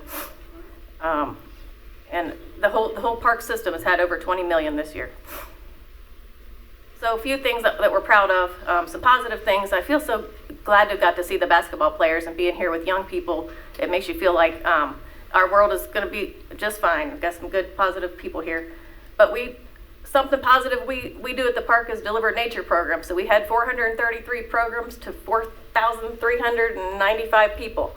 So that's awesome. That's your park rangers, and we have a seasonal naturalist that comes help and just doing outreach, and it's all about making an emotional connection with people in the outdoors so that they love the outdoors. So your lead rangers are Maggie Miller and Jacob Fields, and there's our little staff Christmas picture with the beautiful view of the Blue Ridge in the background from our brand new shiny deck at the visitor center. Pictures didn't line up too good there, but anyway, so a few things about staffing. You see Ranger Sam Cook there standing on a rock. We lost Sam Cook and Ranger Jason Anthony. Sam went to be the superintendent at Mayo River, and Jason Anthony went to be the superintendent at Pilot Mountain. So they didn't go too far, and I never imagined a Hanging Rock without those two, but they spread their wings and flew, and they're doing great. So I went to spend the day with Sam at Mayo River, seeing his beautiful park, and just the rangers there at the Polar Plunge having a good time. We have 2 vacancies. We're down 1 entry-level ranger and 1 maintenance mechanic, and fortunately, in 2024, we had 10 permanent positions that are going to be added to Hanging Rock, and it'll be all the housekeeping, maintenance, office stuff for the Bade Meekum project. So we haven't hired them yet, they haven't posted yet, nothing like that, but our legislator did approve 10 more permanent positions, which are badly needed for Hanging Rock, let alone Bade Meekum. But I just wanted to put a little plug in there for the park maintenance staff who are actually miracle workers. I cut off my word there, but you know, when you drive a car up on a rock and 3 of your wheels aren't touching the ground, park maintenance guys, there's nothing they cannot do with a tractor and a chain. All those 900,000 people, if they did what they were supposed to do, you know, we wouldn't have a job. So something cool that the staff I'm proud of this year is we had a great chief lifeguard, and she offered swimming lessons. First time we've done that. And I want to share, we got donation money available this year for scholarships for lifeguard training. We have a very hard time finding lifeguards. The pay is over $17 an hour. You would think you would be able to find some high school kids in the summer to do it, but it's really hard. So this year, the Friends of Sorrowtown Mountains have provided a scholarship so that if lifeguard training, the certificate, if the money is a barrier, we have money that can help you get your training. And we are hiring, and I did try to recruit out the hallway with the basketball team. Another thing I'm super proud of, and I just love their logo, but we had 3 mock trainings this year, all day things with Stokes EMS, with 911 dispatchers, Danbury Fire Department, obviously, the Fire Marshal's Office, and King Fire. King does the rope rescues when we need them in the park. So we had 3 all-day trainings, so each EMS shift got to come out. And what we discovered is that when there are medical calls in the park, the 911 people, the EMS people, unbeknownst to me, they had anxiety about when they come to a call in the park, how to get to the patient. which is the one thing that we can do is find the patient. And so we trained together to make our calls better, more harmonious, and it was really nice to even have dispatchers on site with us. So we just did mock exercises and worked together like we normally do, but it was a lot less anxiety since it was a training scenario. But awesome EMS coordination for that training. And also, I wanted to say, I went to an active shooter training with EMS at Saratown Fire Department this year, and it was the best training I've been to in 10 years. So, why we need these people? There are a lot of medical calls in the park. We had 24 reportable calls just this year. I hate my PowerPoints didn't quite work out here very good, but on every week, Danbury Volunteer Fire Department, Jim Hicks, Dual, you see a Saratown Fire Department guy on the back of his shirt. We're down on the trails pulling people out. Broken legs, overheating, not enough water, medical problems, you name it. But we're with these people all the time. And you see there, Mr. Jim Hicks, they're pulling the wheel out of the back of the truck. We have a Stokes basket with a wheel on it because people never get hurt right next to their car. It's always somewhere really hard to get to. But we literally could not do it without these people. So shout out to all those guys that are there. And y'all mentioned it earlier, volunteering. They could be doing anything, but they're out here with us on a trail on a Saturday picking up hurt people. What we're trying to accomplish is excellent medical care and excellent customer service. And we're doing well in there. The ranger staff, I get a picture there of Ranger Miller trying to find a sober driver for some people. So 38 law enforcement situations, and that's just reportable things. Same with the medical calls. There was 24 reportable ones. Of course, there's tons of them that aren't reportable that we just deal with real quickly and they go away. There's not a report. 2 suicide calls, and can't read even what I wrote on there. 2 wildfires. So you name it, it happens in the park. We did a 245 acres burned under prescription. Our lead natural resource rangers are Jonathan Bowie and Jacob Fields. In addition to our prescribed fire, they also do all the hemlock treatments, turtle studies, rattlesnake stuff, anything to do with natural resources. So, and I bring all this up to say, everybody always wants to know about revenue. And we're not a money-making business, but I'm including this in here. This is for real for strategic planning. If you build it, they will come. Okay, they are here. They are coming. So now all the local businesses and people moving forward need to get a piece of this. There are people coming here and spending money. They spent almost $1 million at just a Hanging Rock this year. So there's just some stats on just different things people pay for, and a picture of my friends' kids having a good time at the park, having a swim in the cooler.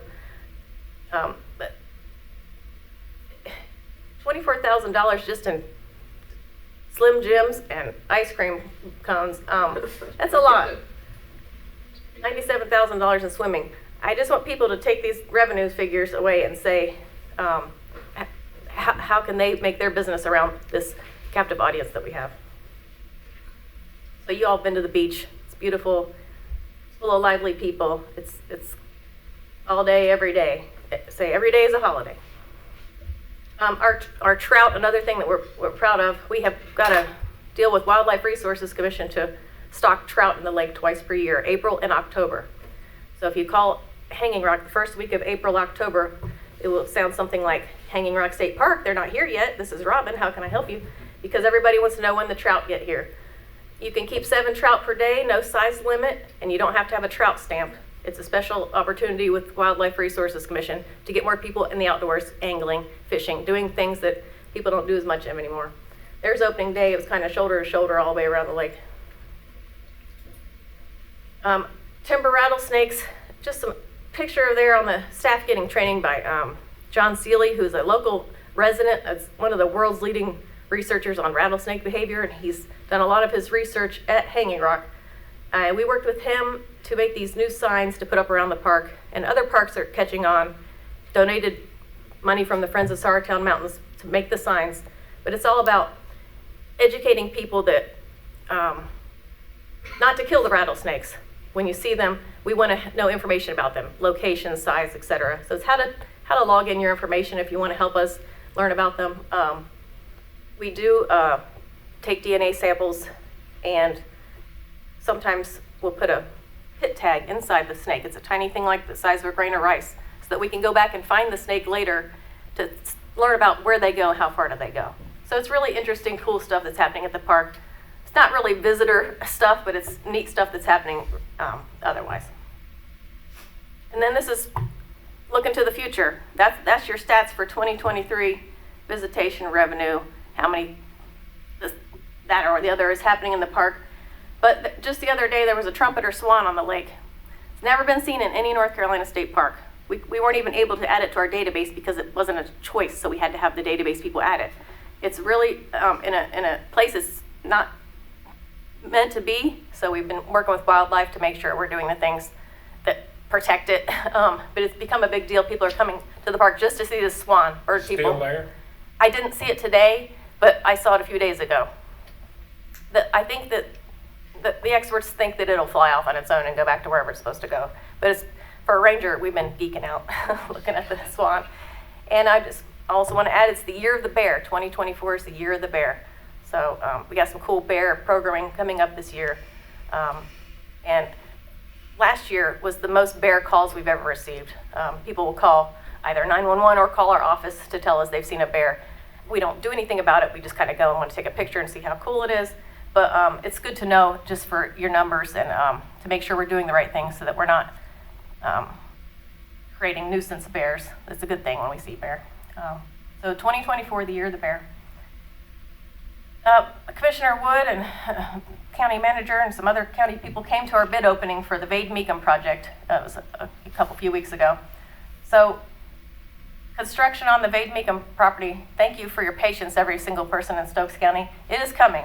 The bids were open. They haven't announced who the winning bidder is, but construction's going to happen. It's probably going to take at least 2 years, so be patient, but that's the existing situation there in the gym. And I just wonder if you all have any questions for me. And like I said, I left a hard copy of my notes in the presentation with county manager there. If you How's the cell service at the park? Is there parts of it that have cell service and some not? Well, if you go onto the maintenance road where you are not allowed to go, there's one spot with 5G. But I would say half the park has bad service. The other park has no service, the other half. So when somebody gets hurt on a trail or something, is that normally how they alert somebody? Is maybe they can get a signal or a text out somehow, or Yes, somebody happens upon them? most often they call 911, whether it be by passerby phone or they'll figure out a way. Texting 911 is a possibility in the park also, and passersby, yes. And some people just come in the office and say, oh, I just saw someone having a seizure 3 miles down the trail. So it comes by all possible. And sometimes our 911 calls bounce to Stewart to their 911 because of the way the earth works. Interesting. Mm-hmm. Well, it would help to have better service up there for sure with Yeah. as many people as do tumble. That's right. Give the group an update on the new Hanging Rock Trail. Okay, I'm glad you said that. Good, yeah. So the trail to Hanging Rock now that you all know has been rutted out. It's worse than any washed out cow path in Stokes County right now, because since the pandemic, it's just been stomped to a mud hole. And so we've hired a private company to build a new reroute. So in your mind picture, you're going down Hanging Rock Trail. It's the concrete section. Starts to go uphill. Right when it goes uphill, it veers to the right. So it's going to take you on a gradual, meandering curve up to Hanging Rock instead of going from point A to point B in a straight line. So it adds a little bit of distance to the hike, but it'll be a 6 foot wide gradual path with no stairs. And it's almost done. I think they have until the end of February to finish it. So it's going to be awesome. It'd And be quite a steep. not as steep and no stairs. And we can also drive the gator all the way to the top now. So if there is a medical call, it's a lot easier. What about the trail? I thought you were going to ask about the one coming in down I here. didn't want to put her on the spot. Oh, okay. Oh yeah, the Mountains to Sea Trail coming to Danbury. Still happening. There's only a few trail staff in the whole state, and they've had a couple vacancies. But I think 90% of that trail route is planned and flagged and mapped. And the Mountains to Sea Trail people are working with us with funding and that sort of thing. So it's coming. The last I heard, they were still trying to sort out where a good place was for a parking lot, because we can't just overwhelm the arts place with parking. It's 900,000 people, can't cram in there. But once there is a new trail, it will come down into Danbury somehow or another. There'll be a parking spot, and that'll be awesome. Yeah. For sure. Let us know if there's anything we can help you with. Oh, yeah. Okay. Thank you. Hey, Robin, good seeing you. Just Hi. one quick question. They built that new cell tower over on close to Gentry Road. It's on the side of the road there before you get up to Gentry. AT&T did, and one of the reasons they said they were putting it there was to service the park. So is it not working? Or? It seems like, and are you talking about, you can kind of see it when you're coming down 8? Yeah. Yeah, right on the, yeah. I see it. I'm not even certain if it's on. Would y'all know? Yeah, I think there's some towers that have been built and they're not operational for whatever reason. I don't know why. Well, Probably a chip. my neighbor works in the sheriff's department. Eric Combs said that he switched over to AT&T because he was getting really good service. Really? And I think at home and around the county, so I'm surprised that it didn't. I think it's on. I mean, it's been put up and on for a while. Maybe we need to check on that. Maybe they need to make some change to the signal. Or I would be interested to know if it's on and functional. I have Verizon because Verizon's the only thing that would work when I got here. But I would be interested to know. And there's like a myth that if you can still call 911 if you don't have a signal. Well, it's not magic, but it can get other companies' signals. It can come through on so if there's no AT&T, no Verizon, no Cricket, no whatever, it can't call 911 like magic. But if there's something else, it'll use that signal. So when there's nothing, there's just nothing. But it would be nice if AT&T is working. That would be helpful. maybe it's still not close enough or something, but that's what they said they needed it for. So I'm surprised at that. Have you made a decision yet? What's that? Have you made a decision yet? We won't even tell the group. It's between me and you. You will No. Okay. No, that's what keeps me up at night. No, have not. Commissioner Mendenhall? No, this is my 8th year here as is, and Robin has always come up and gave us reports. You do a great job, seriously. I know when you can see Hanging Rock from my house on Flat Shoals Road. Y'all just had a prescribed burn on Flat Shoals Mountain not long ago. And only thing I can say is I went to Hanging Rock numerous times from 1970 to 1978.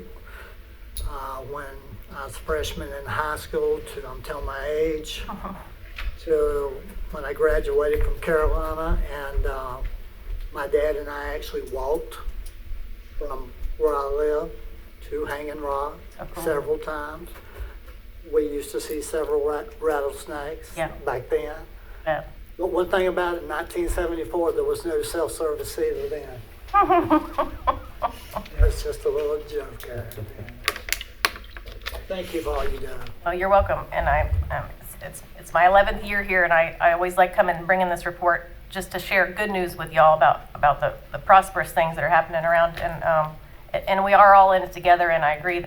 It is the most beautiful county, and the people are the best thing. So I'm glad and happy and proud to work here, and anything y'all need from me, you can just ask. Thank you. Thank you. Thank you, Robin. Next is presentation of the fiscal year 22-23 audit.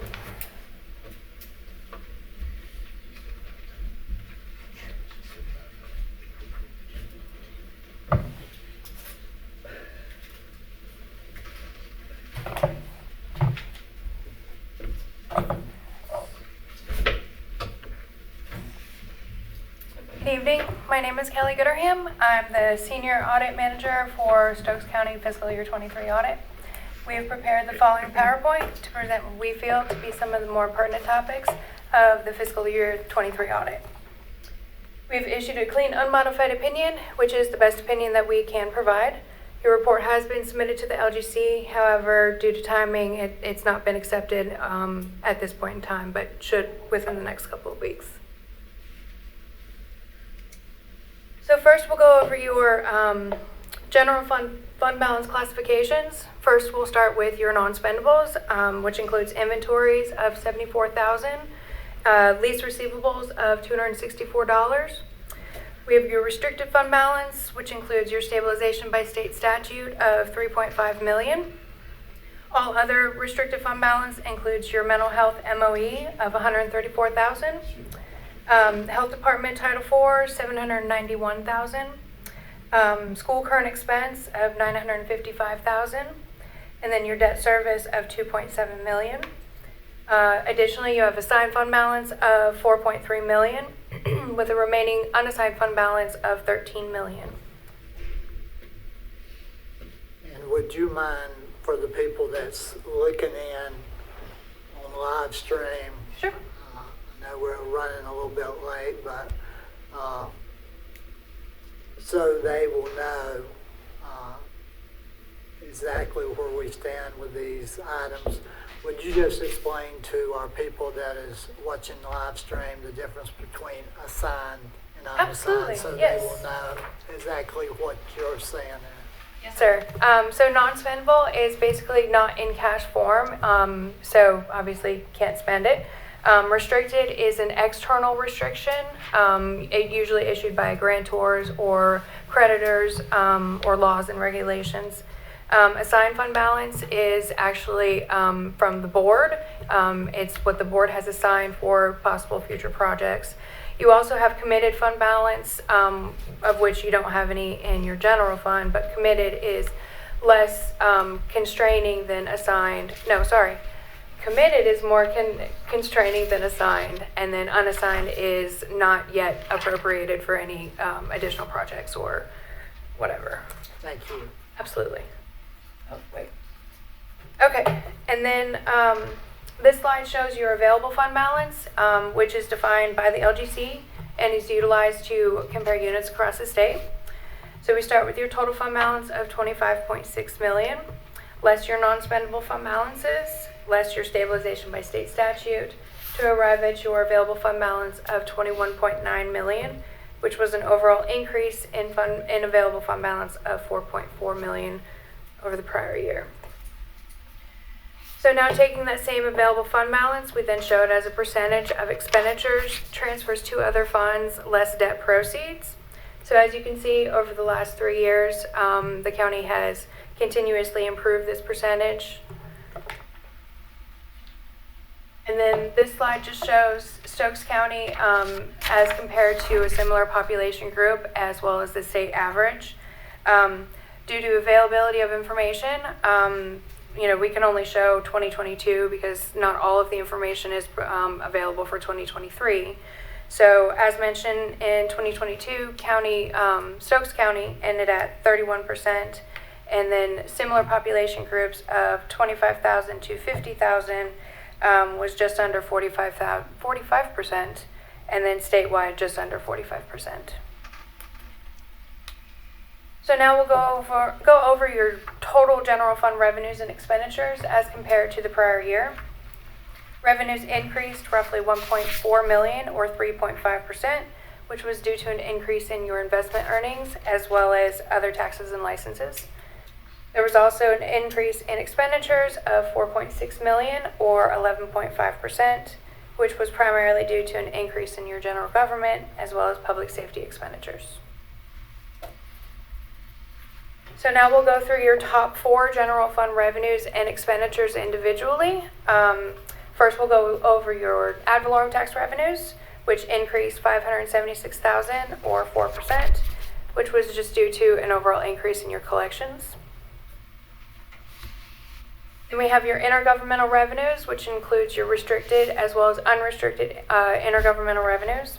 Saw an actual decrease over the prior year of $216,000 or 2%, which is still considered pretty comparable.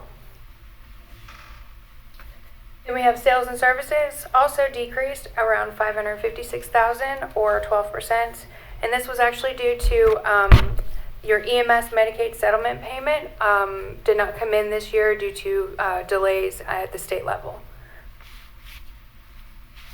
And then we have other taxes and licenses, which increased $877,000 or 9%, which was due to an increase in your local option sales tax, which was pretty common across the state this year. And then human services.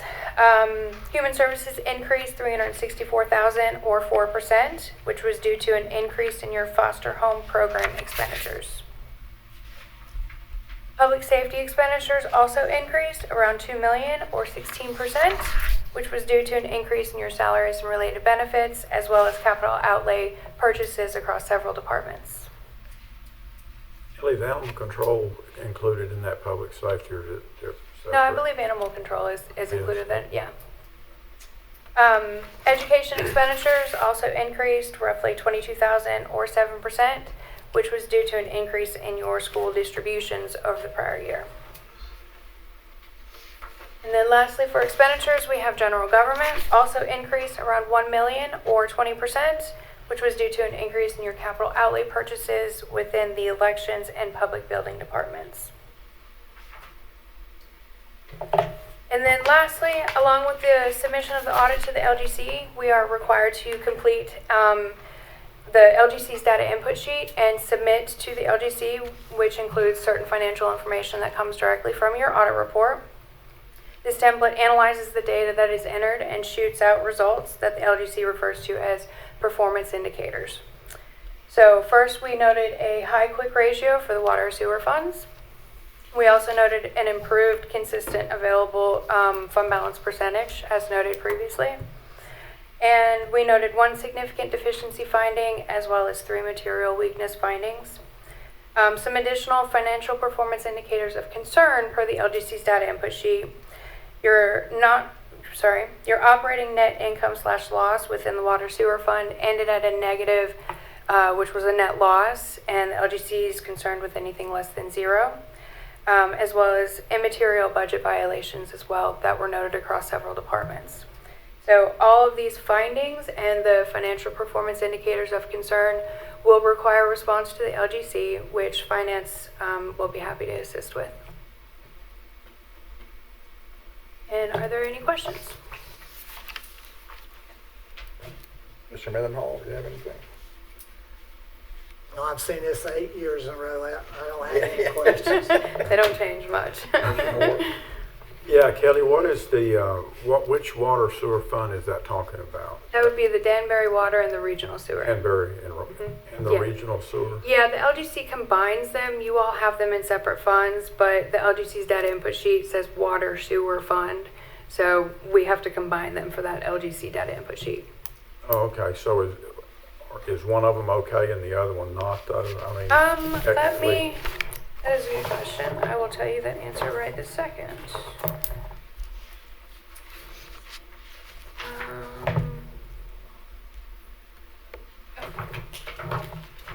We're looking at net operating, so let me look over here. Okay. Actually, your regional sewer fund ended at a negative, but your Danbury water was a positive. Okay. So that's why there was the overall negative. Okay, good. That's exactly what I wanted to know. What is I should know this, I guess, a high quick ratio? So your high quick ratio, and they calculate it a little differently, but it's basically calculating to ensure that you have enough cash on hand to pay for current bills. They take into account cash, accounts receivable, I think inventory and prepaids are included in that, and then current liabilities as well. Oh, okay. How much time do we have to respond to the LGC for the items we need to? You have 60 days within this audit presentation. Oh, okay. And is Tracy already working on those responses? I've talked to her about it yet. Okay. I think it says in April, beginning of April. Would that be 60 days from now? Yeah, so we've got time. One last question. Back on your chart with the fund balance that shows our comparison to the rate and the population group. Yes, sir. What should we draw from that as we go into budget season? If you could just give me your opinion. Well, I mean, just looking at the numbers, and I don't know the entities that are involved with that. I just looked at the actual data on the LGC's website that's pulled from your AFRs, which it's annual financial informational report. So just judging by the sheer numbers, you all are making a comeback. So I would say that yes, you are below your population group, but if you continue making, certain changes, then I would assume, that you guys you had a pretty good hike this year. You went from 30% to 31, from 21 to 22, and then you went from 31 to 35. So some of that is out of your control. Your stabilization by state statute is a calculation that, some of that stuff is not necessarily out of your control. All of this is within your control, but, if you have major purchases, or a major project that causes a lot of transfers out within a given year, it's going to sometimes fluctuate. It just depends on what you currently have going on. Bottom line is we need to get up to the other blue line. If we can, or go in that direction at least. Well, yes, probably. But I will say this. One of the financial performance indicators on the LGC's data input sheet, and I don't know right offhand what causes it to be a performance indicator of concern, that is not currently in the LGC's eyes a noted item of concern. So, according to their data input sheet. Okay, great. Thank you very much for working with us as we transition people and software and everything else we're doing to get this. It's going to get more done. fun. Much appreciated. I know. Is it still going to be a long, drawn out? Seemed like it's took forever. Well, when you have significant financial personnel turnover, sorry, I'm not speaking right. When you have a lot of client turnover, that is to be expected. Unfortunately, it is just to be expected. And so each year that we, keep working through, and, I work closely with Lisa and Tracy, and we work together. I do a lot of consulting because, a lot of this stuff, Lisa didn't get a lot of her experience because, she had a big role to learn. So I do anticipate it to be, this year was leaps and bounds compared to last year. And Lisa and Tracy and I have already started, planning for fiscal year 24. They're learning a lot, and they're working really, really hard to make a lot of processes more automated, whereas a lot of things were more manual, which will take time. And so if their day-to-day takes more time, that takes more time away from the audit. So I do expect that it should continue to get better. One thing we've learned in a year, people retire and they walk out with a lot of stuff between their ears and they don't leave it. Yes, sir. You've got that right.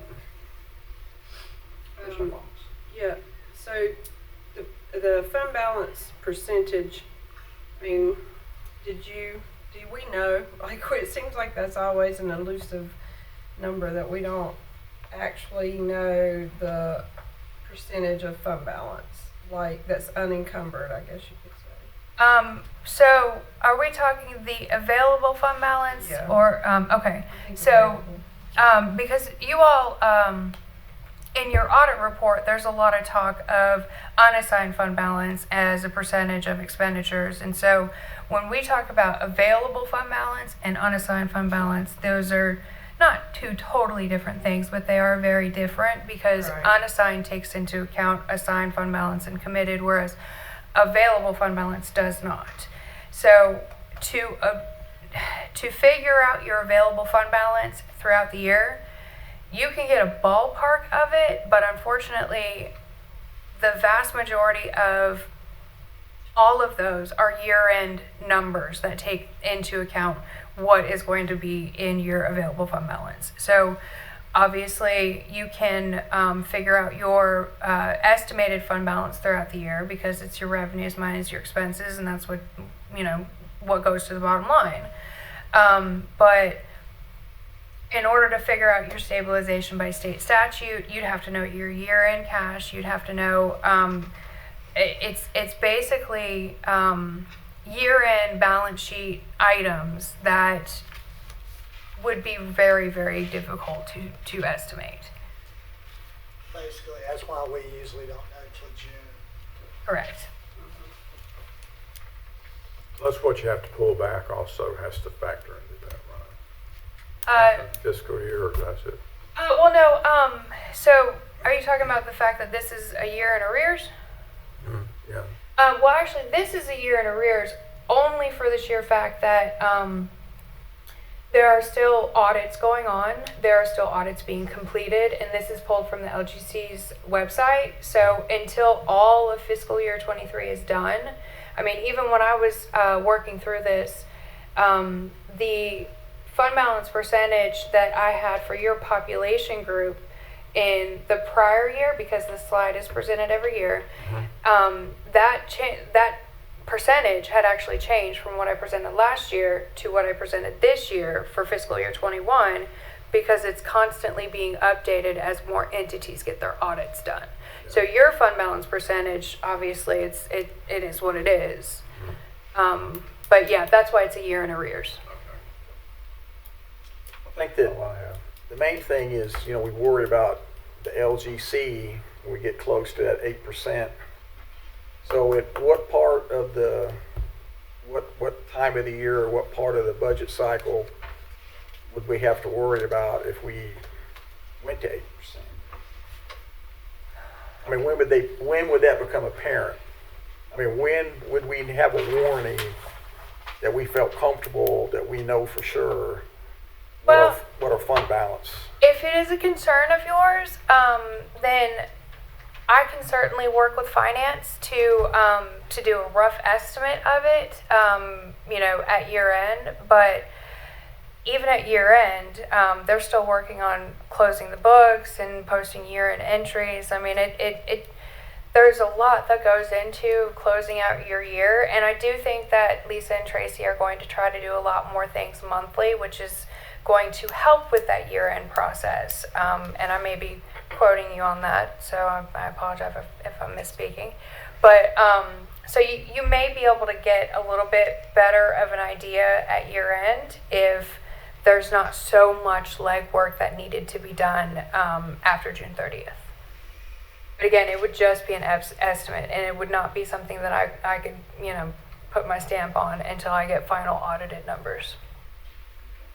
Any other questions or comments? Thank you. Thank you. We Kelly, for appreciate coming up. sticking around.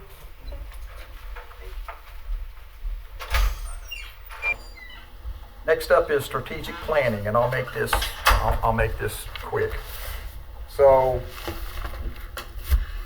we got our meeting the end of February for strategic planning, and the Commissioners Association will be facilitating that. But in the meantime, of course, it's coming quickly where we're going to have to be doing fiscal year 25 budget. When I was at the chair training session a couple weeks ago, we had a section to where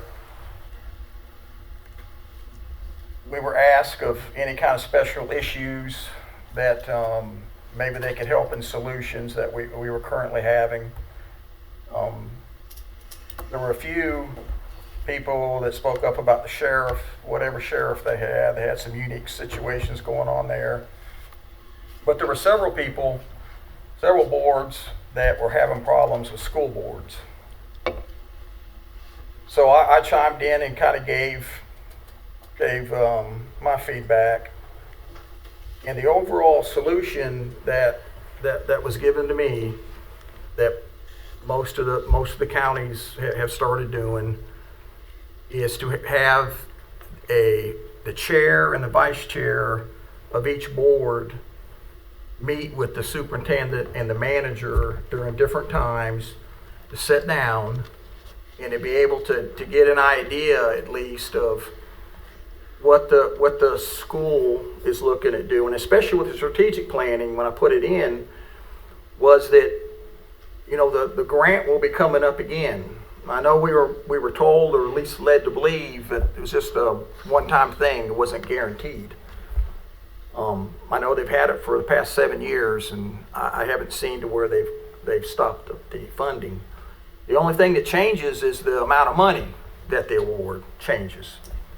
So I think we need to get input, so when we go into our planning for our budget, whether it's fiscal year 25 and farther, that so we can kind of put them in somewhere, and we can get a plan so we know what kind of funding that we're going to have to do, whether it be a grant match, and hopefully it'll give them enough time to where it'll be a complete plan. You know, for instance, we know that if they want to put it at the same site, got building demolition that's got to be done. That's probably, I don't know, $1 million, $2 million. We just need to figure out what the bottom line is, and so we can plan accordingly. So if I can get a consensus for the chair and the vice chair to send correspondence to see if they'll do the same and sit down with us very soon and get this working. Can't be personalities. It's got to be what's best for Stokes County. But we got to know the money. And I think that's very important for communication between the two boards and cooperation. But one thing we always got to remember, Mr. Chairman, is sometimes unexpected things happen. And I'm going to throw out the county right now, and they would not say anything because it's been so on the news. It's the Burlington Alamance school system, right? Oh yeah. I mean, Seen that. all the schools that had mold took over $20 million just to get the mold stuff. Yeah. Now they've got 2 other schools that are having to have works as commissioners, and the Board of Education right now in Burlington County, they're having to have meetings almost every week to see how they're going to come get through this school year. Mm-hmm. So I'm just reminding you that's Right. all unexpected things. Right. Thank you. So, a consensus to It's a do good idea. that? Yeah, to back you up, I took the strategic planning Zoom meeting and I don't know if I ever told you, I got roped in because I was the less experienced of other commissioners in county group of 5 in my group. And they wanted to know we were right in the middle of the school issue. And they basically said, I said, how do you solve it? And he says, you go to the superintendent chair and y'all hammer it out. But it's a problem across the state. They just laughed when I mentioned it. It was kind of the same sentiment. But that was a very good class. Any further discussion on that? Is that going to be at campaigns? Is that where you just said it? Yeah, I was going to confirm with the board and share that after this meeting concluded, but I have booked it at campaigns. They have a retreat center called the Alphen Retreat Center, which is a really nice place. When me and Ty took a tour of it, I think we got a chance to see that place, and it's a really kind of informal setting that'll allow us to kind of talk and plan for the future. Yeah. And lunch will be provided by the YMCA staff. Very nice place. I've had meetings with the Stokes Partnership for Children. I've had yearly meetings there. Yeah, it's very nice. I don't know if it's in that building, but yeah. Campaigns. No, it's a different building that you're talking Different than about. the You were at Florida. the cafeteria, I think, is what you're thinking about. Yeah, this is really nice This is little place. another building. Send us a I will. map. I'll send you the address. End up over And we're going to try to do no later than 5. I mean, at the worst case, 5:30. I think we can get out at 5 o'clock. I'm gonna start. We hadn't set a time yet. I'm still talking to Amy and John from the NCACC about creating an agenda for that and what that schedule looks like. Just try to have them get It'll there be in as the soon morning. as soon as they can, so we Yeah. don't start late. Mr. Chairman, can you remind me the date on that? February the 29th, I believe. Yes. Yeah. Yes. It's a Thursday. Yes, sir. All right, if there's no further discussion, we'll go to the last item on the information agenda, and it's clarification of employee totals that Commissioner Morse had asked for a report on at the last meeting. I believe our manager's going to Yeah. get that. I'll just briefly go over that. So a couple meetings ago, our HR director, Jamie Clark, she shared some numbers when she did a report about our employee totals here at the county. And I think just to clarify some of that, I think there was some confusion there. I'll go over 2019, 2021, and 2023, and then what it is currently, just to share a little bit of the fluctuation over the years. And this is based off of numbers that the county has submitted to the Equal Opportunity Employment Commission that HR is required to submit in odd-numbered years. So 2019, the full-time total was 319, part-time was 198 for a total of 517. 2021, the full-time number was 320, part-time 182 employees, total of 502, and then 2023 was full-time employees 340, part-time employees 170 for a total of 510. And then currently, full-time employees total 344, part-time 133, contract 6, which makes for a total of 483 employees. And I talked to HR Director Clark this morning, and she did want me to note that this is employees, not positions. So if there are any vacant positions right now, it's not included in these numbers, simply because the system that we use won't let her pull that because it's so antiquated. It takes into account that all positions that have been frozen over the years or changed to something else are vacant, even though they simply don't exist anymore. So we can't get accurate numbers until we fully transition to the Paylocity system, which we have transitioned to the Paylocity system for payroll, and they're starting that training for the HR part of it last week or this week, and are going to continue that. So hopefully when Jamie starts doing her quarterly reports, we can clear out those vacancies that aren't true, and we can make sure that those are actual numbers, and she can report on the actual positions we have vacant and give you actual numbers for that. Perfect. Any discussion? Thank you. All right, we're going to move on to the Walnut Cove Planning and Zoning Board ETJ appointments. So we have 2 vacancies and 1 vacancy for an alternate. And we have Greg LaRoche, Lisa Lee Harrison, and Worth Yonts have submitted applications to fill the vacancies.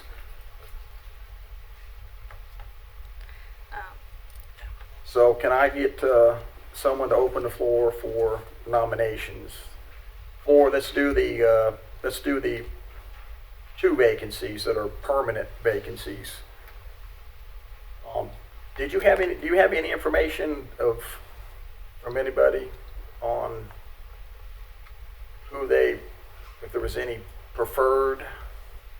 The only Or they just want us to somehow. I The mean, only- I read the Yeah. bios and everything.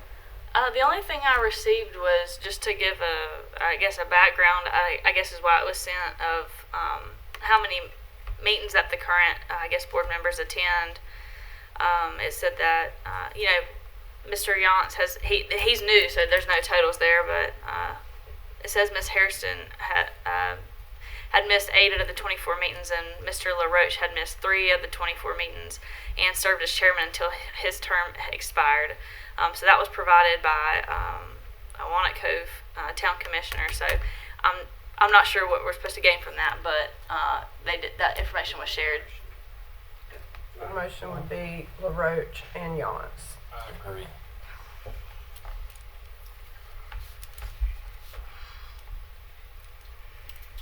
Any further discussion?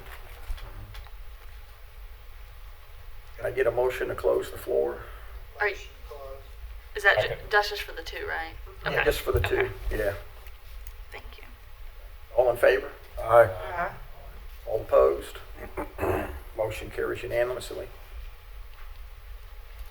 Can I get a motion to fill the vacancy for the alternate position? Hairston. Second. Any other discussion? If not, all in favor? Aye. Okay, all opposed? All right. Motion carries unanimously. You'll be on for action at the next one, right? Yes. Next meeting. Yes. All right, the next on the discussion agenda is budget goals for fiscal year 24-25. I think the manager's going to start it. Yeah, I mean, I can just briefly open. I think I put the details on the agenda, but we normally have a budget goals meeting separate from our commissioners meeting, but since we were doing strategic planning this year, I know that'll kind of go hand in hand to what we're doing for the budget as well. So I figured that I think there should be plenty of time just to speak in this item briefly about what are some of the goals that we can give me and the department heads as they put together their budgets. I know when we do strategic planning, that's really going to be, short and long-term, overarching kind of goals, and budgets kind of what they're working on now, kind of smaller, just for this next year kind of goal. So it is a little bit different, but they will kind of interact with each other. So. Any comments or any suggestions that you wanted to give at this time towards the? So you're going to have that information at your strategic planning session about the department heads' budgets? No. No. No. I mean, I'm sure we'll have, ideas and plans from certain departments about, like, I know Public Works is putting together something for me to bring. I think purchasing may as well, if there's projects going on that she's managing and different things, like, I'll bring to the strategic planning session, but the departments won't have their budgets done by that date. Okay. So, I'll bring ideas and thoughts, but we won't be going over budgets or anything from the departments at that point. I'm good. Yeah. So what you're saying is, instead of having a separate commissioner meeting, we just include this as agenda item at a regular commissioner meeting to talk about budget goals. Well, I thought that's what we were doing today, I guess is what I was thinking. We could just go over them now. Oh, right now? I didn't bring I didn't bring them today. I did not either. I misunderstood that too. Oh, okay. Well, I That's okay, but apologize. my point is that we can definitely do it at a commissioner meeting instead of having a separate meeting. I was going to suggest we have a light agenda so that that's about all we do at that commissioner meeting. I agree.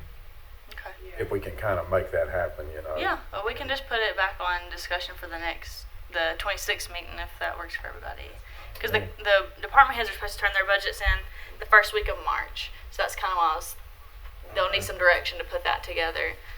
So the departments will turn their budgets in March 8th, which is a Friday. We're trying to get it done early this year so there'll be more time for our discussion on mine and finances in, as well as y'all can have more discussion without us having to push that time limit. So, but we can put it back on discussion if that's what the board would like. Got a consensus for that? Yeah. We need to bring our goals to that meeting. Yeah. We want to make sure that to give you guidance so that you can get the department heads. And then On the 26th? Mhm. Yeah. which would also be some preliminary stuff that we can bring to the strategic planning. It kind of goes hand in hand with what we would, might want to bring into that meeting Mhm. as well. But you said March the 8th. Department budgets are due to me, yeah. So our first meeting in March is March the 11th. She's saying February I the understand, 20th. but I'm just saying for her to get the budgets into her. You're saying March the 8th, correct? Yes, sir. But we're saying that we'll put this on the next agenda because it will probably be a lighter agenda. On the 26th. I'm good with that. That'll still give you time to give guidance after we talk to your department heads, where they turn theirs in. Next is the electronic advertisement of solicitations for bid And Glenda Pruitt, up there she is. Snuck back in. Good afternoon or night. I just wanted to bring before you, asking for a resolution to be approved so we can advertise electronically for our solicitation of bids. Sometimes it gets a challenge to get it in the newspaper because it only runs on Thursdays. And really, a lot of our contractors, the vendors, I email everything to them. They know to look on our website. So it's basically just a formality that it kind of takes out that loop. We can still post it in the newspaper, and we still will for certain things like we normally would. But there's just, sometimes the bid process, it gets a little tricky since it only runs on Thursdays. So, and like I said, we do, post it on the state website, the hub website, and ours, and it's all free. Where when we run it in the newspaper, it does get costly due to the length that we have to post.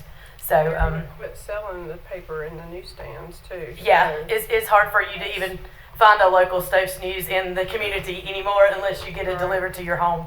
So I'm just asking for you. I consulted with Ty prior to make sure that he thought that everything was good for the resolution and in the general statute, and he agreed. You know what I'm gonna say, what took you so long? Yeah. And if you could move this to action, that would be great, because the sooner I can get it approved, the sooner we can start the ball. Any further discussion? Could I get a motion to move to action tonight? Motion to move it to action. Second. All in favor? Aye. Thank you all. Opposed? Motion carries. Thank you. Thank you.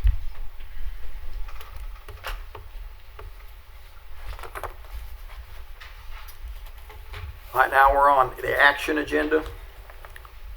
And the first thing up is the draft resolution authorizing the establishment of an occupancy tax and tourism development authority. So could I get a motion? Motion to approve. Second. All in favor? Aye. Any further discussion? All opposed? Motion carries unanimously. Want us to discuss it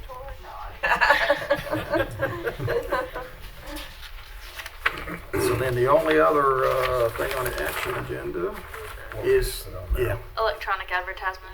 Motion to approve. Second. all in favor? Aye. Any discussion? All opposed? Motion carries unanimously. Motion, if we don't have any other discussion items or anything of that nature, I'll make a motion to adjourn. Second. All in favor? Aye. All right. Any further discussion? All opposed? Motion carries unanimously. We'll adjourn.